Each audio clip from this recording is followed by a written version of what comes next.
There's a lot of people that will be triggered by what I'm going to say. If it triggers you, it's yours. We can see headlines come to the surface that are actually speaking to a much deeper problem. Society has not encouraged men to be emotional. We need more emotional regulation. We need more empathy. We need more compassion. If you're always blaming something or someone outside of yourself for your experience, then you're a victim of life. People that don't take accountability have weaker and fragile egos, will have a harder time in life, and they'll be bumping up against more stuff in the world.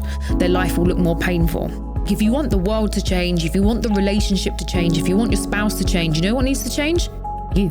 Everything you want is on the other side of your fear. When you face that fear, what you're really looking for arrives. Today, I'm joined by Yasmine Gould for a direct conversation about the real issues holding men back. Not the surface level stuff, but the deep roots. We get into why many men grow up emotionally shut down, why low emotional intelligence destroys relationships, and why accountability is the foundation of every breakthrough. We break down blaming, victimhood, and the belief that the world owes you anything. We explore triggers as teachers, the fears you keep avoiding, and how your inner world quietly creates your outer reality. We even go into the uncomfortable topics, such as porn, masturbation, and the ways men numb themselves instead of facing who they could be. At its core, this episode is about reclaiming your power, regulating your emotions, and trusting something bigger than your excuses. If you found value from this one, support the mission. Please kindly subscribe and leave a review. I'd really appreciate it. And it means that we can reach more men who are navigating their journey. Thank you so much. I'm Harrison, and this is the Growth Voyage podcast. Enjoy.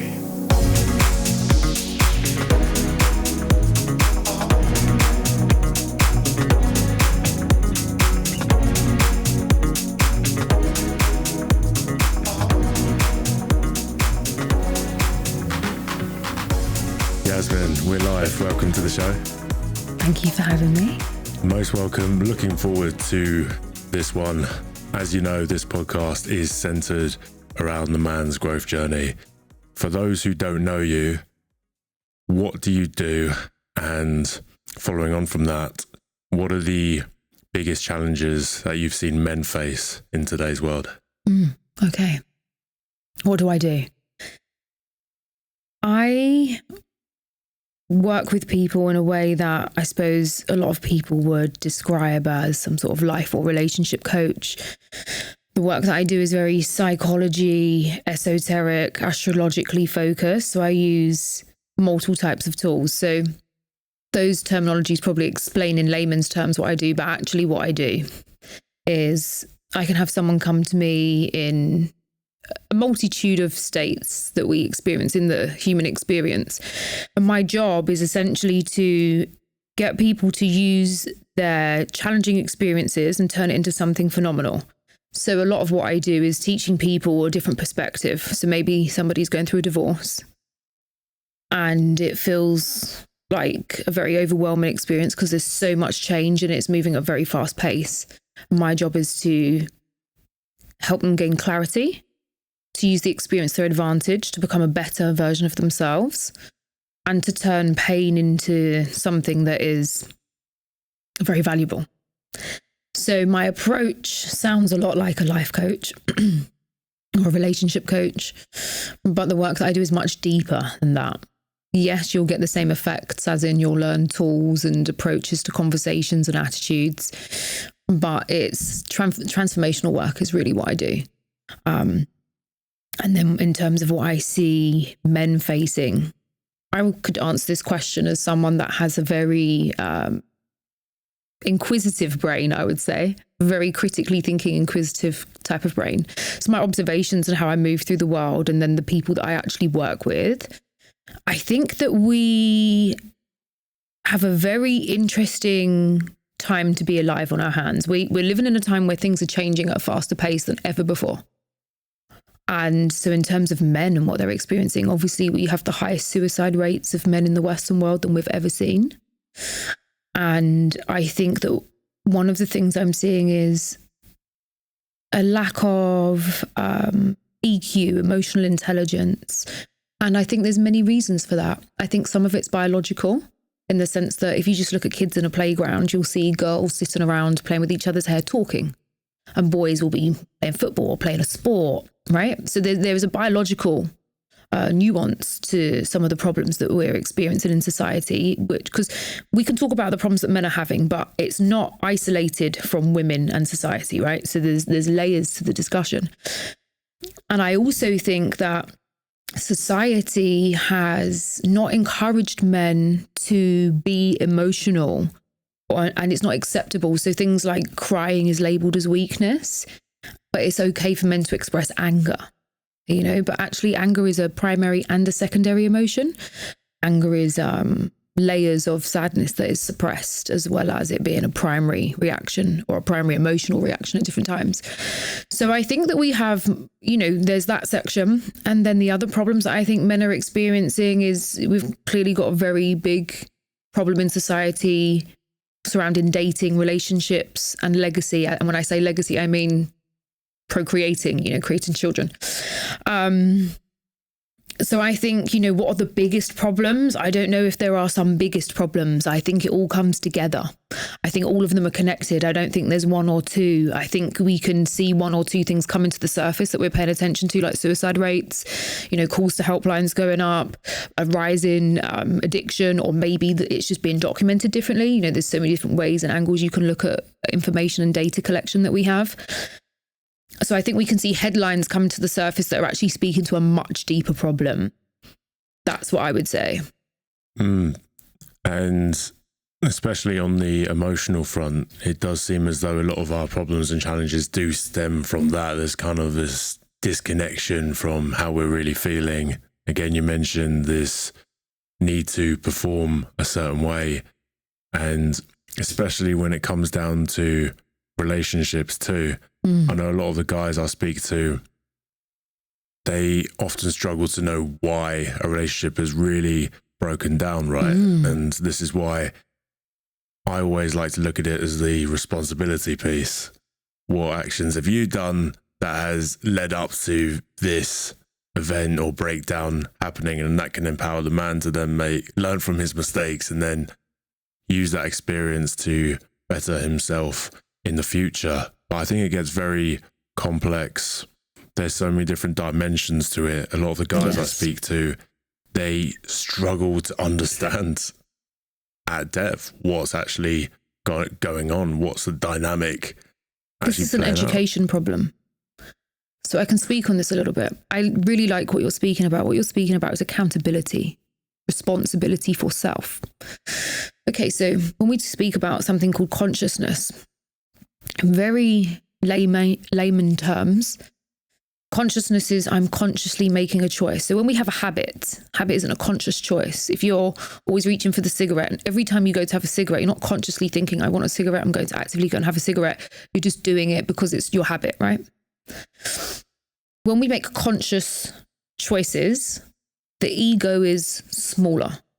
The human ego can be a very rigid and difficult thing. There are many people, and we've all experienced this, and we've probably all been it at some point.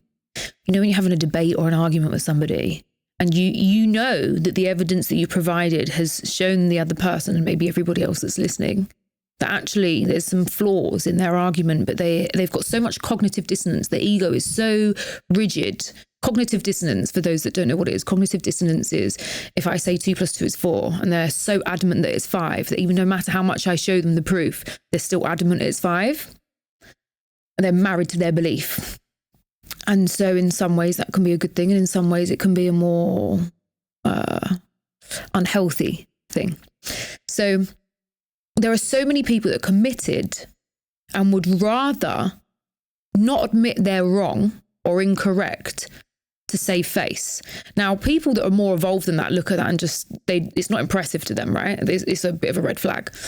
But if you're at the stage where you can't be wrong, you can't take accountability, you can't say sorry, you're only ever going to experience problems. I can promise you that. It's like it's a law of the universe, so to speak. It's physics, right? Because if you think about it, when you think about engagements with people you have, where you're interacting with people, if you meet someone that actively seeks out constructive feedback and is really good at receiving it, it's quite admirable, right? When you can give somebody feedback and they're not reactive and you can say what you really think and they invite it, that feels refreshing, right? Like there's no blockage. But when you're walking on eggshells because you're scared about how someone's going to react, that's not a breeding ground for health in any capacity. So talking about accountability, one thing that I'm a huge advocate for, anybody that works with me, if you're not able to take accountability, you won't be able to work with me because I'm doing work that's too advanced for that. Accountability is the first step for anything, right? And that applies to all of us. Until you can say, I could have said that better. I saw the red flag at the beginning, but I ignored it. Or maybe I didn't have the psychological education to really know what it meant. That's okay. We're all going to make mistakes. We're all flawed human beings, right? We're all human beings that are living our lives imperfectly, criticizing other people for living their lives imperfectly. And so when it comes to relationships and accountability, what I say to people is, I want you to write down everything about that person that's really bugging you, that's really pissing you off, everything you think that's wrong. Maybe you think they're lazy. Maybe you think they don't take very good accountability. Maybe you think they can't see their flaws. Maybe you think they're bad at timekeeping. Maybe they're messy. Maybe they never understand you. Maybe they never hear you. Maybe they're always nagging you. Maybe they're not giving you what you want. Maybe they're not meeting your needs. Cool, write all that down and cross out their name at the top and put yourself. And true accountability is seeking every problem that you see in another, finding it in yourself because it exists. Because the only reason you're in tune with that frequency is because you're familiar with it. And quite often, when I'm doing work with couples, they have the same complaints about each other most of the time. Relationships are truly mirrors. We live in a form of a matrix, right? And matrices are created by our thought. So what we're experiencing collectively right now is the summation of our collective thought. What we're experiencing in humanity, everybody's got lots of complaints about it and everybody has got lots of criticism for it, myself included at times. It's still the summation of all of us put together though. So what are we doing to contribute to it? If you're unhappy with the world and how it is, what is your contribution to it? Because none of us are perfect. We're all living imperfectly. Criticizing everybody else living imperfectly, huh? There is no right and there is no wrong. And I think it is a lot easier to look outwards, right? It's very easy to project our own insecurities onto the world. But I imagine when that belief system's so strong and you are so trapped in your own mind, you're only going to see the other person. It's very difficult for people to take accountability. And I know firsthand, the second you take responsibility for your life, that's when things start to change, because Absolutely. Then you notice your pattern. So how do people make that transition, do you think, to start taking responsibility? Do you think they need their ego beaten so badly that they see things clearer? Like, what is it that gets men to that next step, you reckon? I've always thought that you need somewhat of a wake-up call first to really send you down deep into some sort of depression, sadness, to the point where you can't really hold on to this idea of yourself that you had left. That's just my perspective. I think that's a really interesting perspective and one that I have a lot of agreement with. So let's take it back a little bit, right? So I have a saying, and what I always say is, we're in co-creation with the universe, right? First she whispers to you, then she speaks to you, then she shouts at you, and then she screams. It's up to you how much you want to get shouted at and how much you want to get screamed at. The human brain is like a computer. So what you fill that brain with is the lens upon which that human brain is going to view its experiences in the world through. There's over 8 billion people on this planet currently. No two people will have the same experience. If a crime takes place in a room and there's 100 people and the police come and take statements from everyone, no single statement will be the same. So what is truth? What is reality? And in terms of awakening and taking accountability, what is an awakening and a bad experience for one person might not be for another. That's why some people need to go and be homeless to have the awakening. Some people need to have 5 divorces to have the awakening and still don't get there. Some people need open heart surgery. Some people need all their kids to leave them. Some people need to be put in prison For some people, it's not going to happen in this lifetime. And that's also okay, because we're all serving purpose for one another. So how do we get to a place where we take accountability? I think the evolution and refinement of the human ego comes in stages. And I think it happens over lifetimes. That's my personal belief. Not everybody needs to believe that or believes that we have multiple lives. For me, it makes sense. So in terms of taking accountability, it comes down to a form of education. The more a person has experienced enablement of unhealthy human behaviors, I want to avoid saying maybe like narcissistic behaviors, because the term gets thrown around quite a lot, but it would be relevant. You know, if you, let's say you have someone that is coming from a background where if you're the man of the house, what you say goes, even if you're wrong, right? And then everybody around that person's walking on eggshells and they're scared of them. That person's ego has been enabled to believe they're correct about everything. So that person's not going to take much accountability, right? So the journey, the awakening for the people around them is to have enough self-worth, feel safe enough, secure enough to either remove themselves from that position or to be able to have the strength to loosen the throat chakra and speak up. Doesn't mean the other person's going to awaken, but maybe you've done your part in that situation. So in terms of taking accountability, it's an educated thing. People that don't take accountability have weaker and fragile egos, will have a harder time in life, and they'll be bumping up against more stuff in the world. Their life will look more painful and they'll be experiencing more pain, and everything will be everybody else's fault. Somebody that takes full accountability for their life has power. Because when we say, I'm poor because of the economy, I'm poor because that person wrote that law, I'm poor because my parents were poor, I'm poor because I didn't get to experience these things, all of those things might be true. But you're blaming it on everybody else, so now you can't make yourself rich. If you're like, yeah, everybody else is still in this same economy, but there's still some people that are rich. But they were born into money. Maybe. Everybody's born into the game with a different hand that you're dealt, and your job is to play the game with the hand that you're dealt. Nobody gets the same dealing. So when we take accountability, so when I get into a situation and it's uncomfortable for me, and maybe I'm feeling frustration with somebody, that might be valid. Maybe their actions are frustrating and anger-inducing and annoying. That's fine. If it triggers you, it's yours.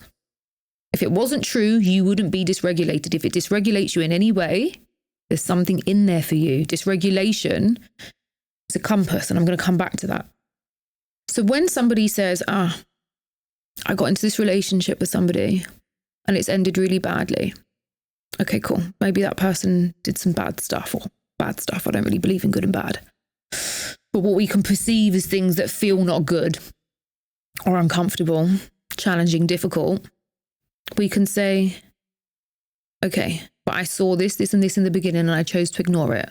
Or I chose to not think about the future. Or I chose to put that issue on the back burner. Maybe I don't know enough about relationships. Maybe I don't know enough about human behavior. Okay, cool. So it's awakened me that I need to know more about this, and this. And the next relationship I get into, I need to look at this, and this. And I should probably also maybe have a look at that. And you can take accountability for your skill set. When somebody says, I chose that person, I chose to see this and continue, I chose to ignore that, you take full responsibility for your experience. When you blame everything else outside of yourself for your experience, it's an underdeveloped mindset, right? The most developed people on the planet are fantastic at receiving constructive criticism. I'm not talking about verbal abuse. Constructive criticism. The strongest minds, the most intellectual minds are not blaming the world for their circumstances. They're accountable for their experiences, and they're active about changing them. So the difference between people that take accountability and those that don't is being stagnant. If you're always blaming something or someone outside of yourself for your experience, then you're a victim of life. If you take accountability for your life and you believe that your experience and what you want to experience is possible no matter where you've come from, what you've experienced thus far, I don't want to say it's irrelevant because it's contributed to who you are and it's all valuable, but it doesn't dictate your future. There are people that have been homeless that become billionaires. We live in a world where the Wright brothers were told, flying is impossible. What's that saying? The very word says, I'm possible. But even the Wright brothers, they had a dream about flying planes, right? They were told it was impossible. And back then, you would think it's impossible. Now we fly over 100,000 planes around the world every day. Their vision was to not even it be a commercial or business focused thing. It was more about serving countries. And yet look at, beyond their personal manifestation, look at how that is magnified in the world, because we live in a matrix, and it is rooted in feminine energy, which is continually expanding consciousness. That's where we live. So if you are not accountable, if you can't say, you know what? Yeah, that person cheated on me and I did this and this that contributed to that experience. If you can't do that, you're not going to be getting up there with your manifestations and your experience. And that's okay, because maybe that's where you're at.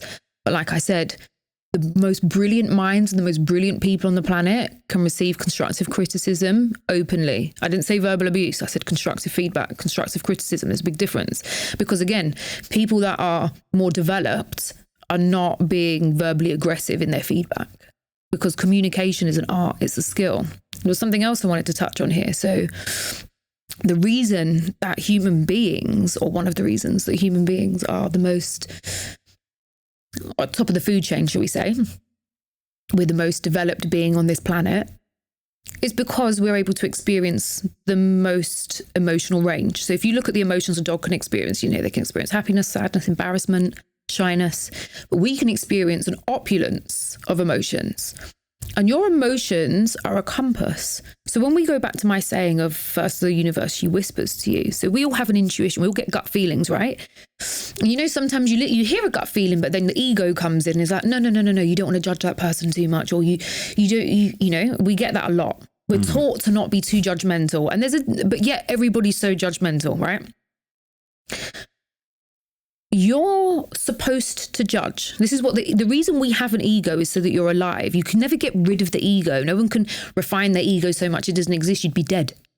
So the ego is the part of the brain that comes in and says, the road is full right now, don't cross it. That dog looks scary, don't pet that one, right? This is what the ego does for us. It keeps us safe. But the ego is also something that is formed very early on in life. So it's a program.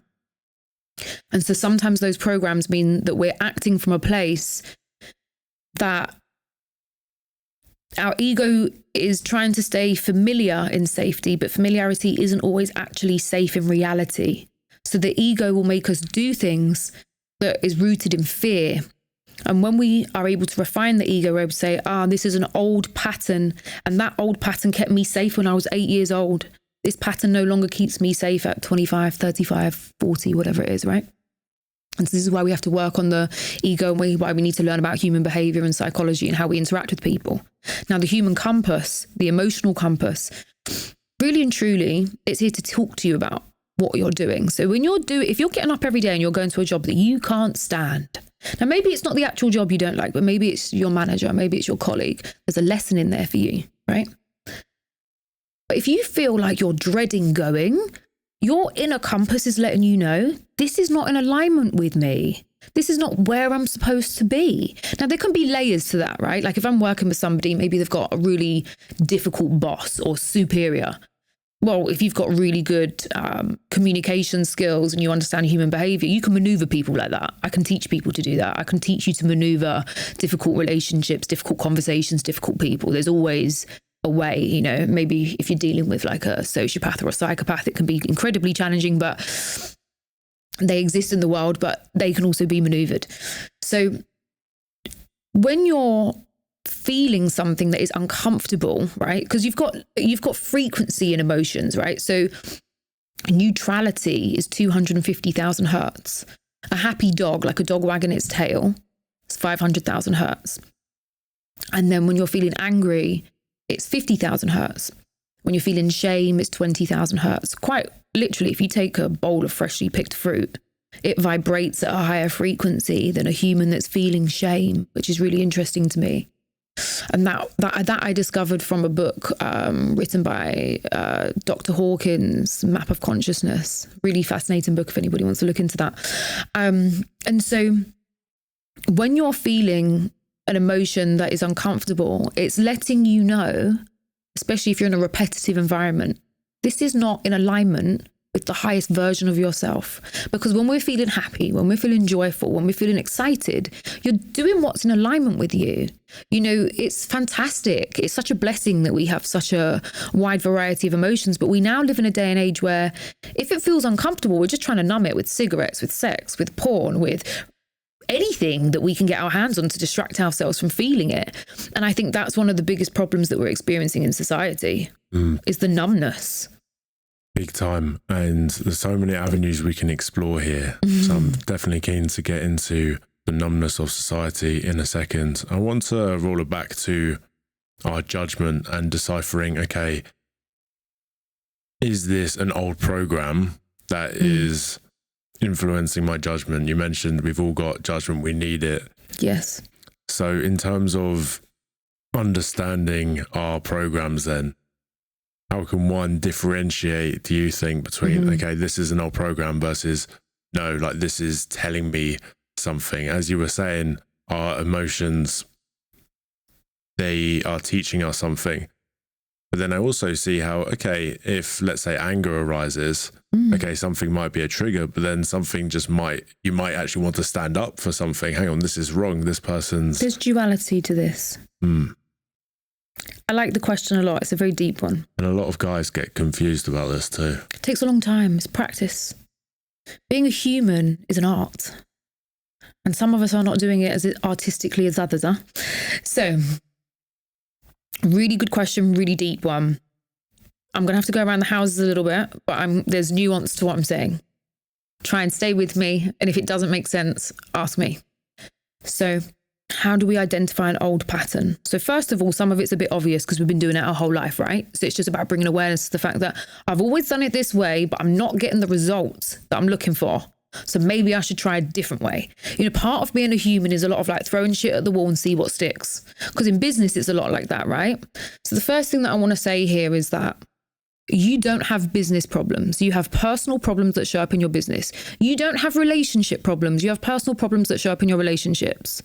You don't have money problems. You have problems within yourself that show up in your relationship with money. Everything that we experience is a relationship. Same like you don't have a problem with food.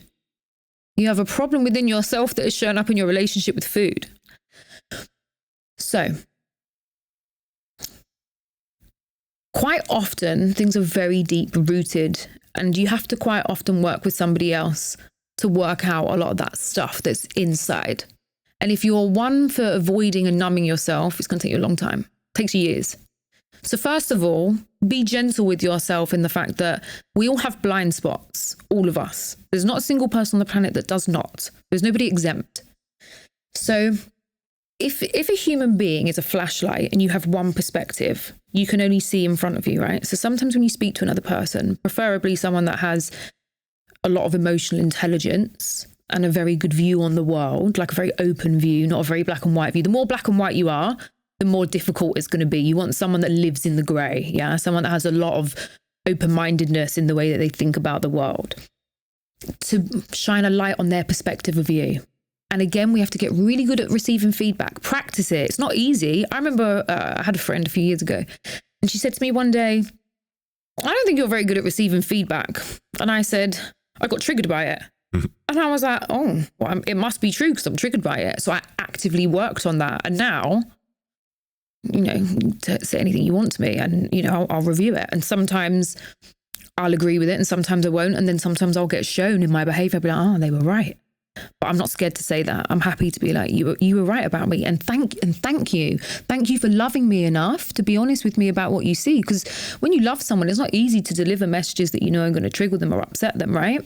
Or sometimes you just want to be heard so much that you need to get it out and you need them to hear you say it in the most vulgar way, But that's about your own ego. But I digress. So how do we recognize an old pattern? Well, it's usually because you've been doing it a long time, and actually it's not about recognizing the pattern. It's about just having the awareness that, I keep doing the same thing and it's not working. So it's just having something happen in your life, usually like a really big trigger. I call it a tower moment where something big happens. It wakes you up. Maybe you discover something about somebody that you love. Maybe you have a car crash. Maybe you have a health problem, whatever it is. There'll be something that makes you realize what I'm doing is not working. It disrupts the program. Yes, exactly. It's a very good way to phrase it. So what we have to do is create a lot of education around ourselves. So let's say I'm working with somebody and they've had a tower moment in their life, right? Let's say a relationship that's been a staple in their life has come to an end. Maybe it's a parent, a sibling, somebody they work with, maybe a spouse. and they're hurt. And like you say, there's a lot of anger, there's a lot of frustration, there's a lot of sadness.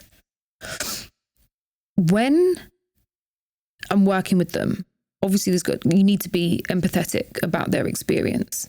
But then when you ask that person, what do you think you've done to contribute to the situation? If they're not able to come up with one or two things that they think that they've done to contribute to the situation, then they're stuck in the old network in their mind, the old pattern in their mind. Because to have something that shocks you, and obviously it's timing as well, right? Like when it's just happened and you're in the raw emotion of it, that's not the time to be like, what do you think you did? You know, there's a period, there's a window, of time in the experience. And there's an element of working with people that know how to navigate that timing. So identifying an old pattern is usually when life presents it to you, because you have to get to a certain level of self-awareness anyway to be able to be like, to be proactive with it, right? To be proactive with it, you have to have already gone through some bullshit in life to be able to recognize like, I keep doing that and I keep getting a result that I don't want. So what do I need to change? Listen, if you're in a situation where you're always thinking the other person or the situation or the world or the economy or whatever needs to change to fit you, you're just banging your head against a brick wall. You're just wasting energy, right? Like if you want the world to change, if you want the relationship to change, if you want your spouse to change, you know what needs to change? You. And so the identification of old patterns is really the way we do it. If you really want to be proactive about it, is identify the problem in your life, whatever that problem may be. My wife keeps nagging me. I don't have good relationship with money, or I'm fat, or whatever it is. You identify the problem and then you work backwards from that problem. Okay, so what have I been doing that has led me here? And you identify what you've been doing. Maybe you've been overeating, not working out enough, or you haven't checked your hormones, or you keep doing the thing that makes your wife nag, or you're not listening to her, or you keep overspending and you're not budgeting and you're not planning your money. Whatever the situation is, you identify what the behaviours are. Because no one's a victim, you know? Like, life is challenging for everybody. It looks different. It manifests differently, but there's nobody here having like the best time all the time. That doesn't exist. Nobody's a victim. Things happen in life, but you have to almost welcome the challenges and be like, thank you so much. Thank you so much for showing me who that person is. Thank you so much for giving me this pain so I could work out what needed to be fixed. I'm going to tell you a story. It's about a woman though. I'd be keen to, after this story, dive into your personal background if you feel comfortable, because I know that there'll definitely be people listening who have suffered tremendous abuse when they were younger. And what I'm starting to see now on a bigger scale is, I think sometimes people can let that experience define them, and they can perhaps stay stuck there. Yes. And I think people might think, oh, well, it's easy for you to say, that everyone can empower themselves and is the ruler of their own life. But I know you have come from a lot of adversity. So I think it'll be important to connect that. Of course. In fact, this story relates quite well to it. So in my earlier stages of coaching, if you'd like to call it that, I was working with a young woman who, can I just say as well, I'm not a nutritionist. I work with energy. It doesn't matter what your problem is. It's relevant to the story. It doesn't matter what your problem is. I can identify the root, and that's where we have to work from. Because the problem that you're experiencing in your life, anything that's out of alignment, anything you're feeling a problem with, is just a symptom. It's like when you get an infection, you see the infection in the wound, but then you need to deal with the root of the infection. You can't just clean the top of it and think it's going to go away, right? And so when you've got money problems, when you're overweight, when you're having relationship problems, that's not the problem. Surface level. That's the symptom. You need to get to the root. And the problem is that most people have been avoiding their emotions their whole life. They don't know enough about psychology or human behavior or physics and how the universe operates and the fact that we live in a matrix. And so they can't even identify their own problems. But that's why you work with people like me. So this young woman I worked with, sweet girl. she came to me saying that she hadn't been able to lose weight, no matter what she did. And she'd done a lot of the stuff. She'd had her thyroid tested. She'd done different diets. She'd done all the mainstream stuff, like living off of milkshakes, you know, juice diets, all these things. She couldn't shift the weight. And this one was a little bit, you know, usually I can identify a lot of things with people very, very quickly, as you know, because you've experienced it with me. You know, I can cut through things quicker than most people I know, actually. I had 3 sessions with her and I still couldn't work out what the issue was. And, you know, when I'm working with people, I want to know about your mum, your dad, your grandparents, your siblings. I need to build a picture of your human experience so I can understand what we're working with here and where certain things are coming from. I'd asked about mum and dad. I'd asked about the immediate family. She was young, so I didn't think too much of it. And then one day I mentioned something about a grandparent and I saw her body shift. It just tightened. And I looked at her and I said, what did your grandfather do to you? And when she was 9, he started to sexually abuse her. I found the root. Now, if you are being sexually abused by a man in your home, somebody that's supposed to protect you, how do you make yourself unattractive to somebody that's sexually making advances towards you? Make yourself unattractive by becoming fat. So her fatness, the reason she couldn't lose the weight was because she had such a deep-rooted wound and her behaviour had been attuned to creating herself safe, and her fatness was what kept her safe from sexual abuse. And this is all subconscious, obviously. This is all subconscious programming. She could never have worked that out by herself. Well, she might have worked it out, but it might have taken her decades. She worked it out with me when she was about 25, 26. And it was only because I saw the way her body twinged when I said grandfather. And I was like, got it. That's just because I've got that certain skill set where I'm very observant. I understand human behavior. I understand energetics. I understand a lot about abuse. And I understand programming. And so then once we'd done that, it wasn't about a diet for her. It was about creating safety in her body, creating safety within herself. This was all about raising her self-esteem, raising her self-love. We had to open up her throat chakra to speak her truth. She never told anybody in her family. Her losing weight and becoming comfortable in her body and her skin was so much more than food. That was the surface. And I think this is why asking, I think it's the 4 whys, 5 whys. Why do you want something? And it's always, the first answer they give is never what they truly want. Nowhere near. It's always, okay, why do you want that thing? Oh, because it's, okay, why? And it's always because we're seeking a feeling. Why did she even want to lose weight? Because she actually wanted to feel more attractive. She wanted to find a man to be with. But how's she ever going to be with a man if she doesn't feel safe with men? Because one of the men that's supposed to protect her violated her in one of the most inhumane ways imaginable. So we had so much work to do. So what we thought might have been get a personal trainer and get a new diet, that was never going to work. That was never going to work. No. And so I worked with her for a long time to really get to the root. And a lot of the work that we did, you know, a lot of the work I do is providing strength for people. It's giving them the backbone and the balls to be like, go and have that difficult conversation with your dad. Go and say the thing that ruffles the feathers in the family. This is how we break, like those patterns of behavior that you were talking about before. How do we identify old patterns of behavior? It's usually coming from your parents or your grandparents. It's been taught to you somewhere. So sometimes you identifying your patterns means you're going to have to upset people that you love. And that's difficult for a lot of people. It's scary, but the fear is the way. It's very scary. The fear is always the way, I say, whenever there's something scary. Fear is the only way. Everything that you are seeking in life, everything you desire, everything you want is on the other side of your fear. Absolutely everything. There is nothing that does not apply to. In terms of my background, what would you like to know? What would you like me to speak about? I'll be an open book. Well, I think it's important context-wise, because again, I love working with the little traumas, right? So the patterns that we pick up when we were younger, and they're not so obvious to us, right? You mentioned sexual abuse there. It's a big one. That's a huge one. That's a huge one that we should be talking about. That's the true epidemic that's going on in the world. Sexual abuse of children in particular. Don't get me wrong, I don't want to ignore the sexual abuse that goes on in adulthood. That's huge. But sexual abuse of children, I believe, from what I'm seeing, we don't talk about it. People consider it taboo. I think we should be talking about it. I think we should be educated about it. I think if you have children, my personal belief is you should be an expert in paedophilia. You should be maybe not an expert, you should be very well read and very deeply understanding of the patterns of behaviour of predatorial people.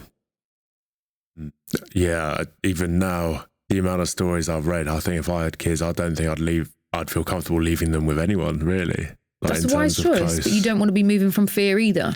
That's true. So it's about developing your own skill set of reading people and understanding human behavior so that you trust your choices and your decisions. Your intuition, and the only way you can start your trusting your intuition and your education. Because it's not just intuition. Because in the way that we're raised in society, you have 3 brains. You have a brain in here, you have a brain in your heart, and you have a brain in your gut. And that gut feeling, we are, particularly as women, we are trained to ignore it. We're trained to ignore it. It's like, oh, you can't say that. It's rude. You should eat all the food on your plate because it's rude. Don't not kiss your uncle or your aunt because it's rude. If a child doesn't want to kiss or hug somebody, hello, you shouldn't be forcing them to. That's their intuition. You're teaching them at a young age to go against their body. You see? So it's easy to say follow your intuition, but it's really about education as well. Because predatorial people have patterns of behaviour, and they're actually quite clear if you know what to look for. And it ties into what we were discussing before about, again, knowing what your programs are. Yes. And I think the more you can work through them and understand yourself the more better, awareness you have of other people's programs. Right, because you can trust yourself more. Absolutely. Coupled with the education. Which comes with self-esteem. So again, people that have been abused can lack self-esteem, be more of a people pleaser, and therefore find it harder. And not only that, people that fall prey to any type of predatorial behaviour, predators know how to sniff you out. They can tell that about you and they'll go for you again. That's why some kids, nothing ever happens to them, and other kids, it's repetitive. Right. And I noticed this at school because I had quite a low sense of self-worth, right? And I know I was always picked on at school everywhere I went. Now, of course, naturally I was different from other kids, and I'm sure eventually especially as I got into my teens, there's going to be an element of responsibility there. But I believe if I'd had a higher sense of self-esteem, or maybe I was discussing this with a guy in the gym the other day, I was saying my only regret about jiu-jitsu is not starting it when I was a kid. Because if I had started that 4 years old, I don't think I would have been picked on as much, because I think it's a subconscious energy, confidence that people can feel. And I think they will prey on you if they can see that you're vulnerable. We are energetic beings before we are anything else. Whether you're conscious of it or not, we're all doing it. Every single person on the planet experiences a gut instinct at some point or another in their life. We have way more than 5 senses. That's an illusion. And again, society teaching you things that are not true to keep you small. There's lots of reasons why they restrict us. I say they, the powers that be. There's lots of reasons why we're restricted in certain ways so that we don't fulfill that potential of being an energetic being. But you're right, it's felt. Like if you walk into a room and you're a mute and you just observe everybody, you can write profiles on everybody in the room if you're really paying attention, and you'll be right on a lot of it just from following your instincts. And the more you practice that, the more that everything's a muscle, right? Like if somebody's running a company, they don't start off with like 1,000 employees.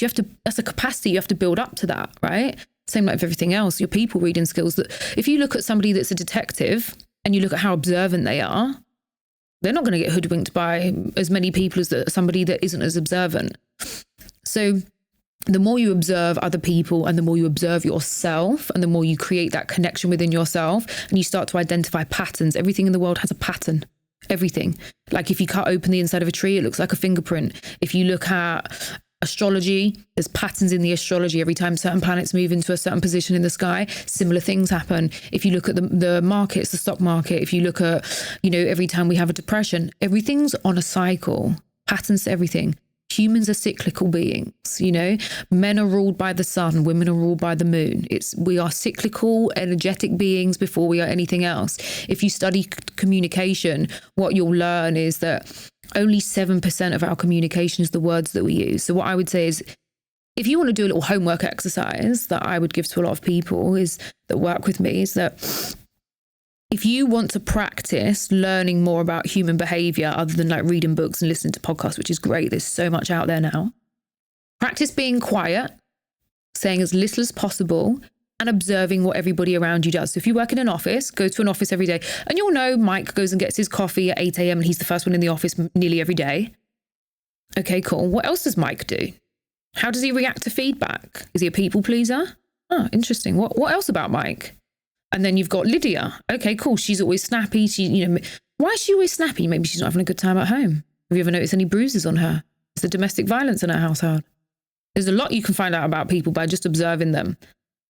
and asking yourself questions like, not just, oh my God, they're in a bad mood, they've pissed me off and I'm angry. Fine, great. Why are they in a bad mood? Is this a regular thing? Where does that come from in them? And I think this is, again, what we're lacking generally as a society, is understanding of people, because we are so controlled by our initial impulses, our minds, and kind of ties in with our conversation. I think we are quick to judge people. To be reactive. We're quick to be reactive. And the reason I really like what you said about we're not necessarily very good at understanding other people. I think if you don't understand yourself, and let's be honest, we're always working ourselves out. I've done copious amounts of work on myself and I'm still finding things out about myself, and I love the journey. However, I think we live in such a fast-paced world, particularly in the West. And obviously you and I, we've both spent time in places like Bali, where it's a little bit slower. We've got a bit more time to observe, to be more still. But when you're living in the West and you're living in a city or a town, we've got this societal structure of you go to school, you go to university, you get married, you have kids. People are starting to ask questions about that structure now.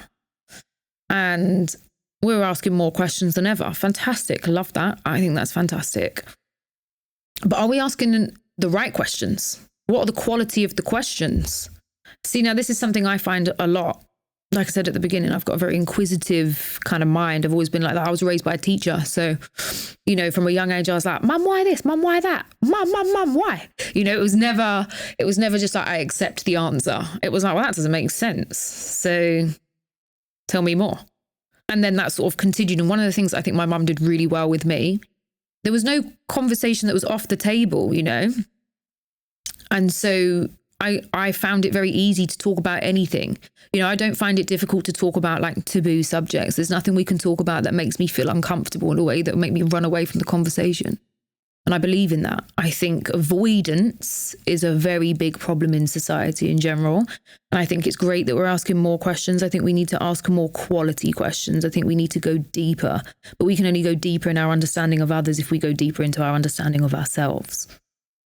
And what types of questions do you think we should be asking and we're perhaps avoiding, would you say? In terms of ourselves or as a collective? Because I like to work from the perspective of looking at the individual and then looking at the collective, because both are very valid to the human experience, right? I guess it all starts internally, because the greater understanding you have of yourself, then you're going to be better able to read other people. You can only meet others as deeply as you've met yourself, huh? So the struggle is, how do you live in a world where most people haven't gone that deep within themselves? You refine your skill set. If you're the most advanced person in the room and you're delivering a message that's really difficult for people at this level to hear, then your challenge is to work on your communication skills to get that message. And sometimes it won't work. That's okay. Sometimes like I said, we're all vibrating at a different frequency. When you meet me and I'm happy, I'm going to be vibrating up here. If you meet me and I'm sad, I'm going to be vibrating down here. We're fluid. We're always changing. So if you are somebody that is operating on a higher frequency for the most part, when you're then communicating with people that have not gone as deeply as you have, that's okay. You can take them with the point that you're trying to make or the information you're trying to give as far as you can take it. And sometimes there can be some people where you just have to realize, I'm going to be banging my head against a brick wall trying to get this through to that person. So I'm just going to lovingly remove myself from that. In terms of asking questions, I think why is a great question. But I would say it depends what you're looking at. Because one of the things that I do is that if you're working with me in like a mid-level, I can provide loads of worksheets and shadow work questions, called shadow work because it's exploring the depth of self, if you want to call it that. But if you're working with me one-to-one and you're telling me an exact problem, I can make all those questions bespoke for you to get to the root much, much quicker. It's like a map. It's like providing somebody a map. If you're just doing it yourself and you're doing it in the dark, it's harder. So it's like when you're asking questions, okay, so if you're asking questions about yourself, why do I keep finding myself in this position? Why do I find that I always have this same feeling with women? But I felt like that with my mum. Where else have I felt that in my life? So you want to look for patterns. Everything's a pattern. So if you're always experiencing resistance with a certain type of woman, why? Where does that come from? Where else have I felt that in my life? If you're experiencing the same pattern with money, why? Where else have I seen that? What patterns do I notice people that are really good? Like, who do I think is really good with money? Why do I think they're really good with money? Is it because they've got a lot of it, or is it because they've got a lifestyle that I like? Is it if they got a feeling that I like? Identification is really good. And then you want to look at, okay, I think that person's really good with X, Y, and Z. What are their habits? What do they do? And then what do I do that's like that? And where am I not doing that? Or what am I doing that's the opposite of that? So you want to look at people. So this is something that I think a lot about. I think a lot of people take advice from their parents, and I'm not always sure why, right? If you want to do something in your life, or you want to have a certain experience, yes, your parents, ideally, in most situations, they love you. But your parents can only advise you to the depth that they've met themselves and their experience, right? So if you want to travel down a road that your parents have never gone down, they can't advise you. This is redundant information. So you want to ask people, you want to look at people that are living lives that you want to live. So for example, I might meet somebody who they're not really my cup of tea, but maybe they're very good at something in life that I'm not good at. They can teach me loads about that area of life. I'm going to ask you advice about that one thing. I'm not maybe going to ask you advice about other things. One of the other things that I think is a problem in society is that we put a lot of people on pedestals because they've made money. You know, we live in a third dimensional world where we live in a capitalist society, right? So money is a measure. It's something that we can see physically that looks like success. What I can tell you about human beings is this. We have approximately 12 pillars of life. Some people say 7, some people say 10, some people say 12. When I say pillars of life, what I mean is you have a relationship with yourself, you have a relationship with your body, you have a relationship with money, you have a relationship with your spouse, you have a relationship with your siblings, you have a relationship with your parents, right? These are the pillars, right? Nobody has it 100% correct with every single pillar in their life and can maintain that. That doesn't exist. So just because someone's made a lot of money, I can promise you lots of those people have got big problems in other areas of their life. Absolutely, they've solved the money wound. Fantastic, you've solved the money wound. What's your wife saying? What are your kids saying? What are your siblings like? What's your parents like? Are you showing up there? And then you'll get people that have got fantastic relationships with their spouse. They're happy as Larry. Love to meet Larry. They've got no money. It's you can't fulfill everything all at once. It doesn't really work like that. You know that saying, like, you can't have it all. I don't know about that. I would say you can't have it all at once is how I would describe it. I think you can have it all in terms of your experience in your human life. Like different seasons of life. Exactly. That's exactly how I'd describe it. And so I think that when we're looking at the human experience in general, the accountability is a huge part in it. But when we're really thinking about what we want to experience, we live in a time now where information is so readily available. So is misinformation. So we need to develop the skill of discernment more than ever. But actually, to get where you want to be in life, somebody's done it before you. So you just need to read the book, watch the documentary, find the podcast, and listen to what they're saying, because there's a lot of information out there for free nowadays to help you get to the experience that you want to have. Can certainly be overwhelming, though. I think having access to all this information, and that's why I quite like this approach of just narrowing down, taking elements of what people do, but as you suggest, they're not going, that's work for them, but try it out. It's not Bible. And I think a lot of the time we do take things as Bible, and things have to be done a certain way.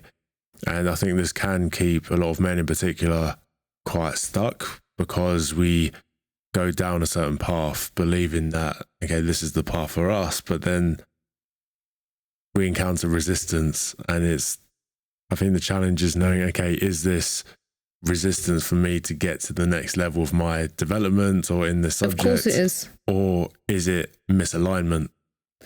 It can be both. There's duality to everything, huh? So that comes down to developing the skill of discernment. This is a skill set. There's no black and white answer to that. There's no blanket answer that I can give you to that one. It will depend on situation to situation. So for example, let's say you've got a man that's in his mid to late 30s or coming up to 40, yeah? And let's say he started to realise, my dad's been married 5 times. I struggle to commit. Am I experiencing resistance in this current relationship because this is not the right woman for me? Am I experiencing this because there's a pattern of behavior that's existed in my father that is now existing in me? Who knows? Maybe she's not the right woman, but maybe that relationship served the purpose of you identifying that pattern.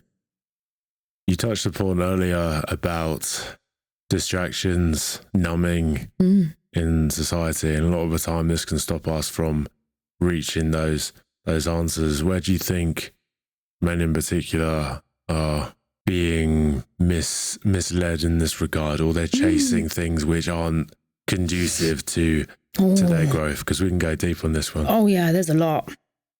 Well, obviously, I think drugs and substance abuse has been around since the beginning of time, right? Since we've worked out what feels good, substance abuse has been relevant, right? So obviously there's that side.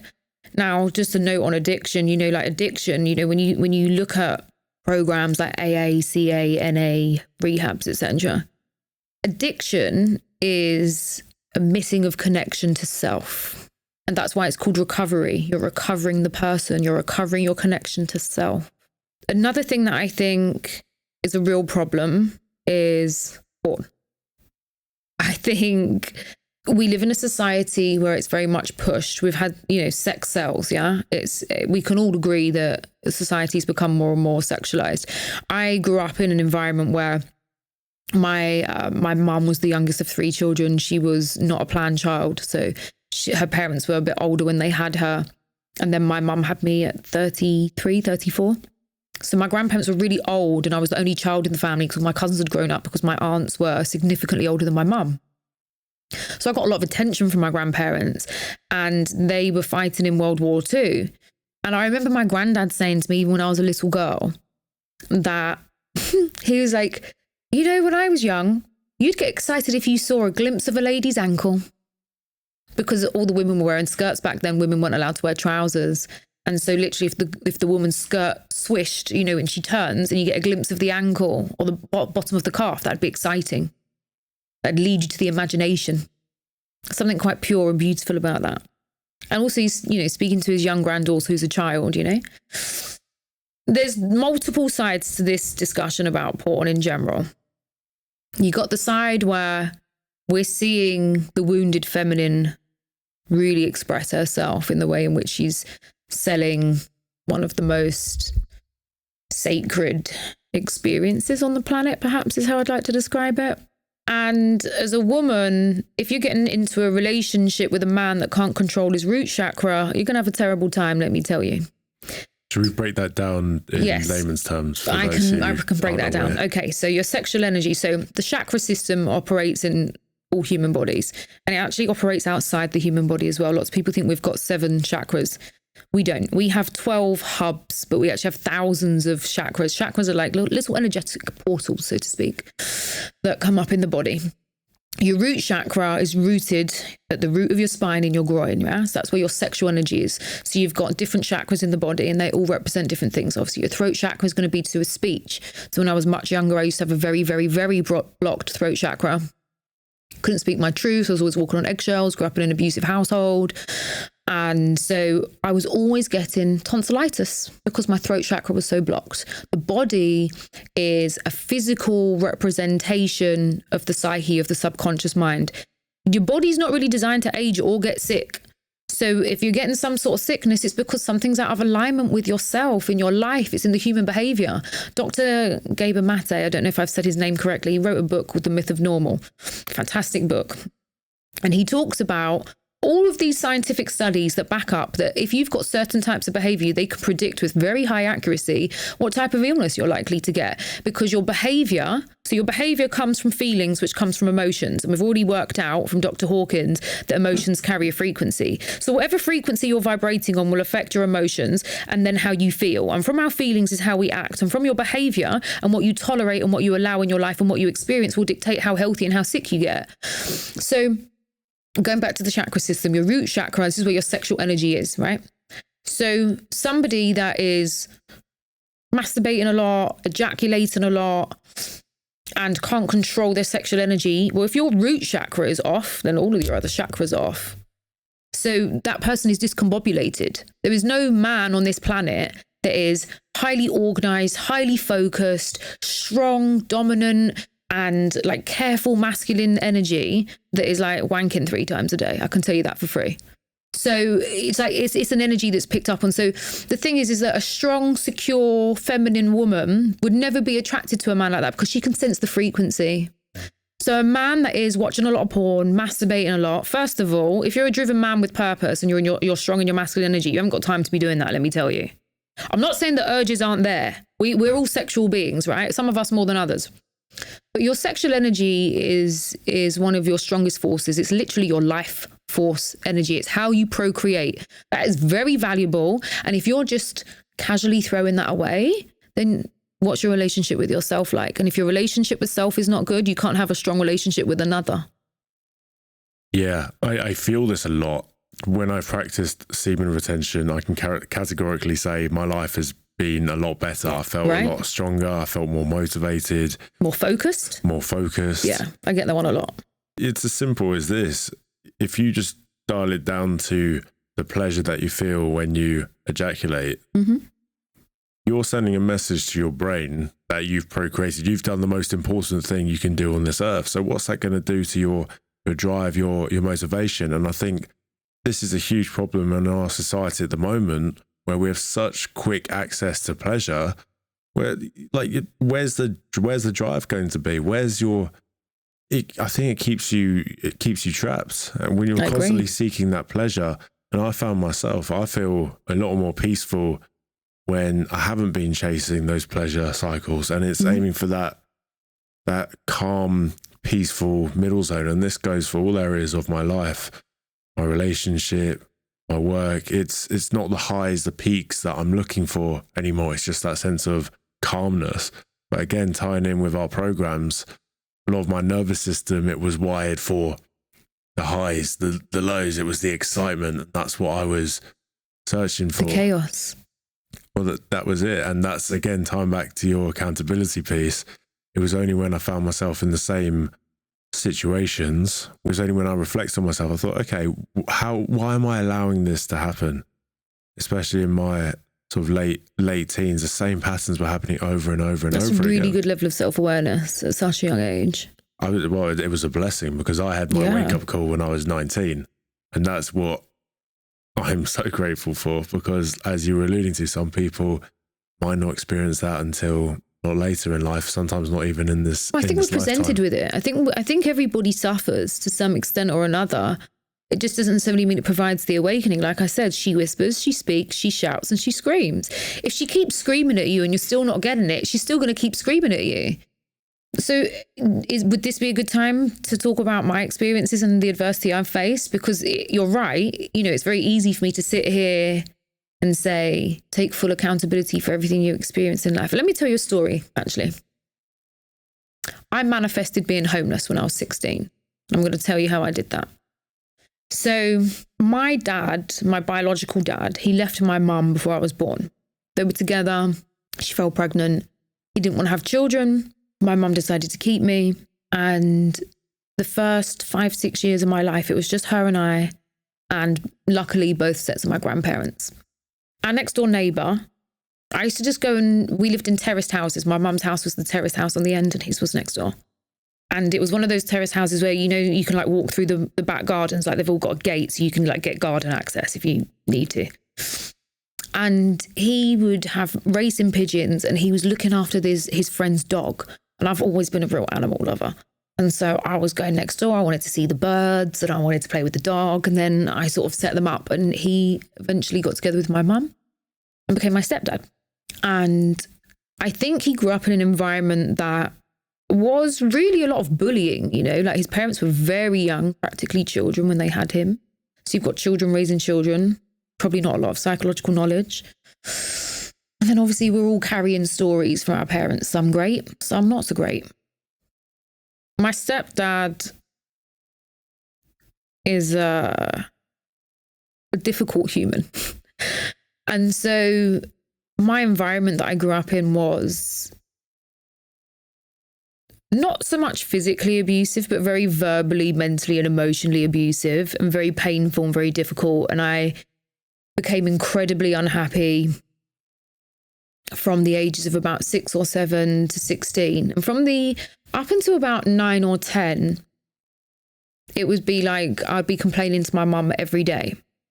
And then I sort of had this epiphany that, hold on a minute, you're the person keeping me here. So then my attitude kind of changed towards my mum.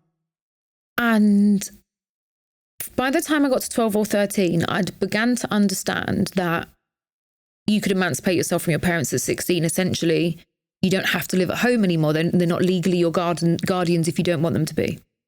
So I said, I'm not going to live at home anymore. Once I'm 16, I'm gone, I'm done. I'm not staying here because I was so unhappy. I didn't understand manifestation or anything like that at this time, of course.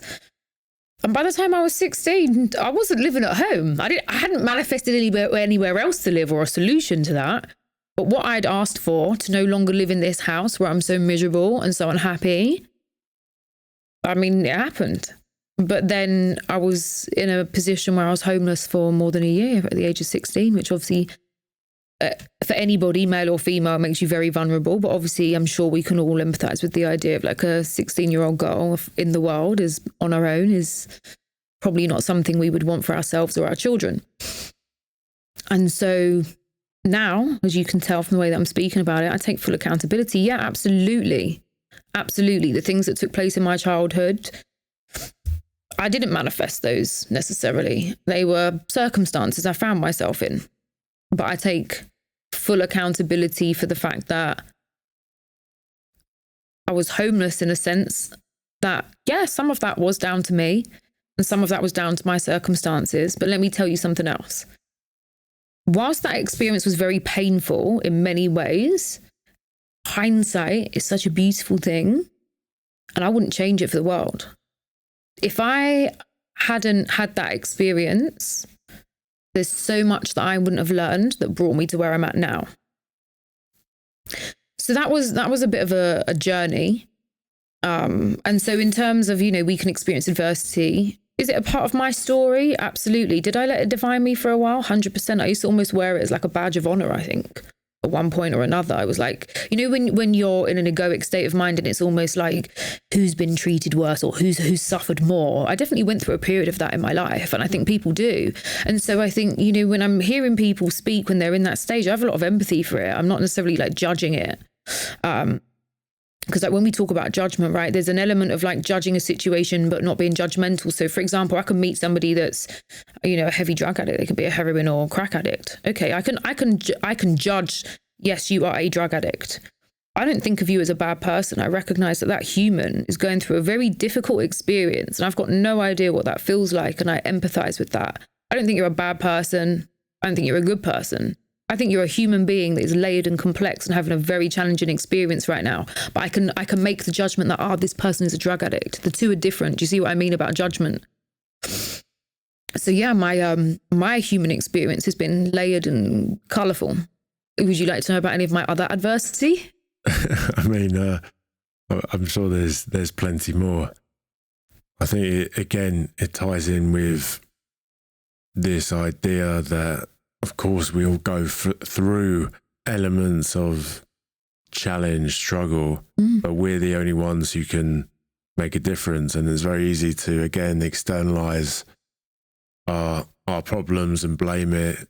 You see it a lot now, again, like blaming it on the government, certain factions of society, but they're not going to change your life, only you are. And I do see this a lot where we have a tendency to stay there really and not want to go. And as you've alluded to, I don't think if people don't want to delve into it and they don't want to move forwards with their life, I think that's their own decision.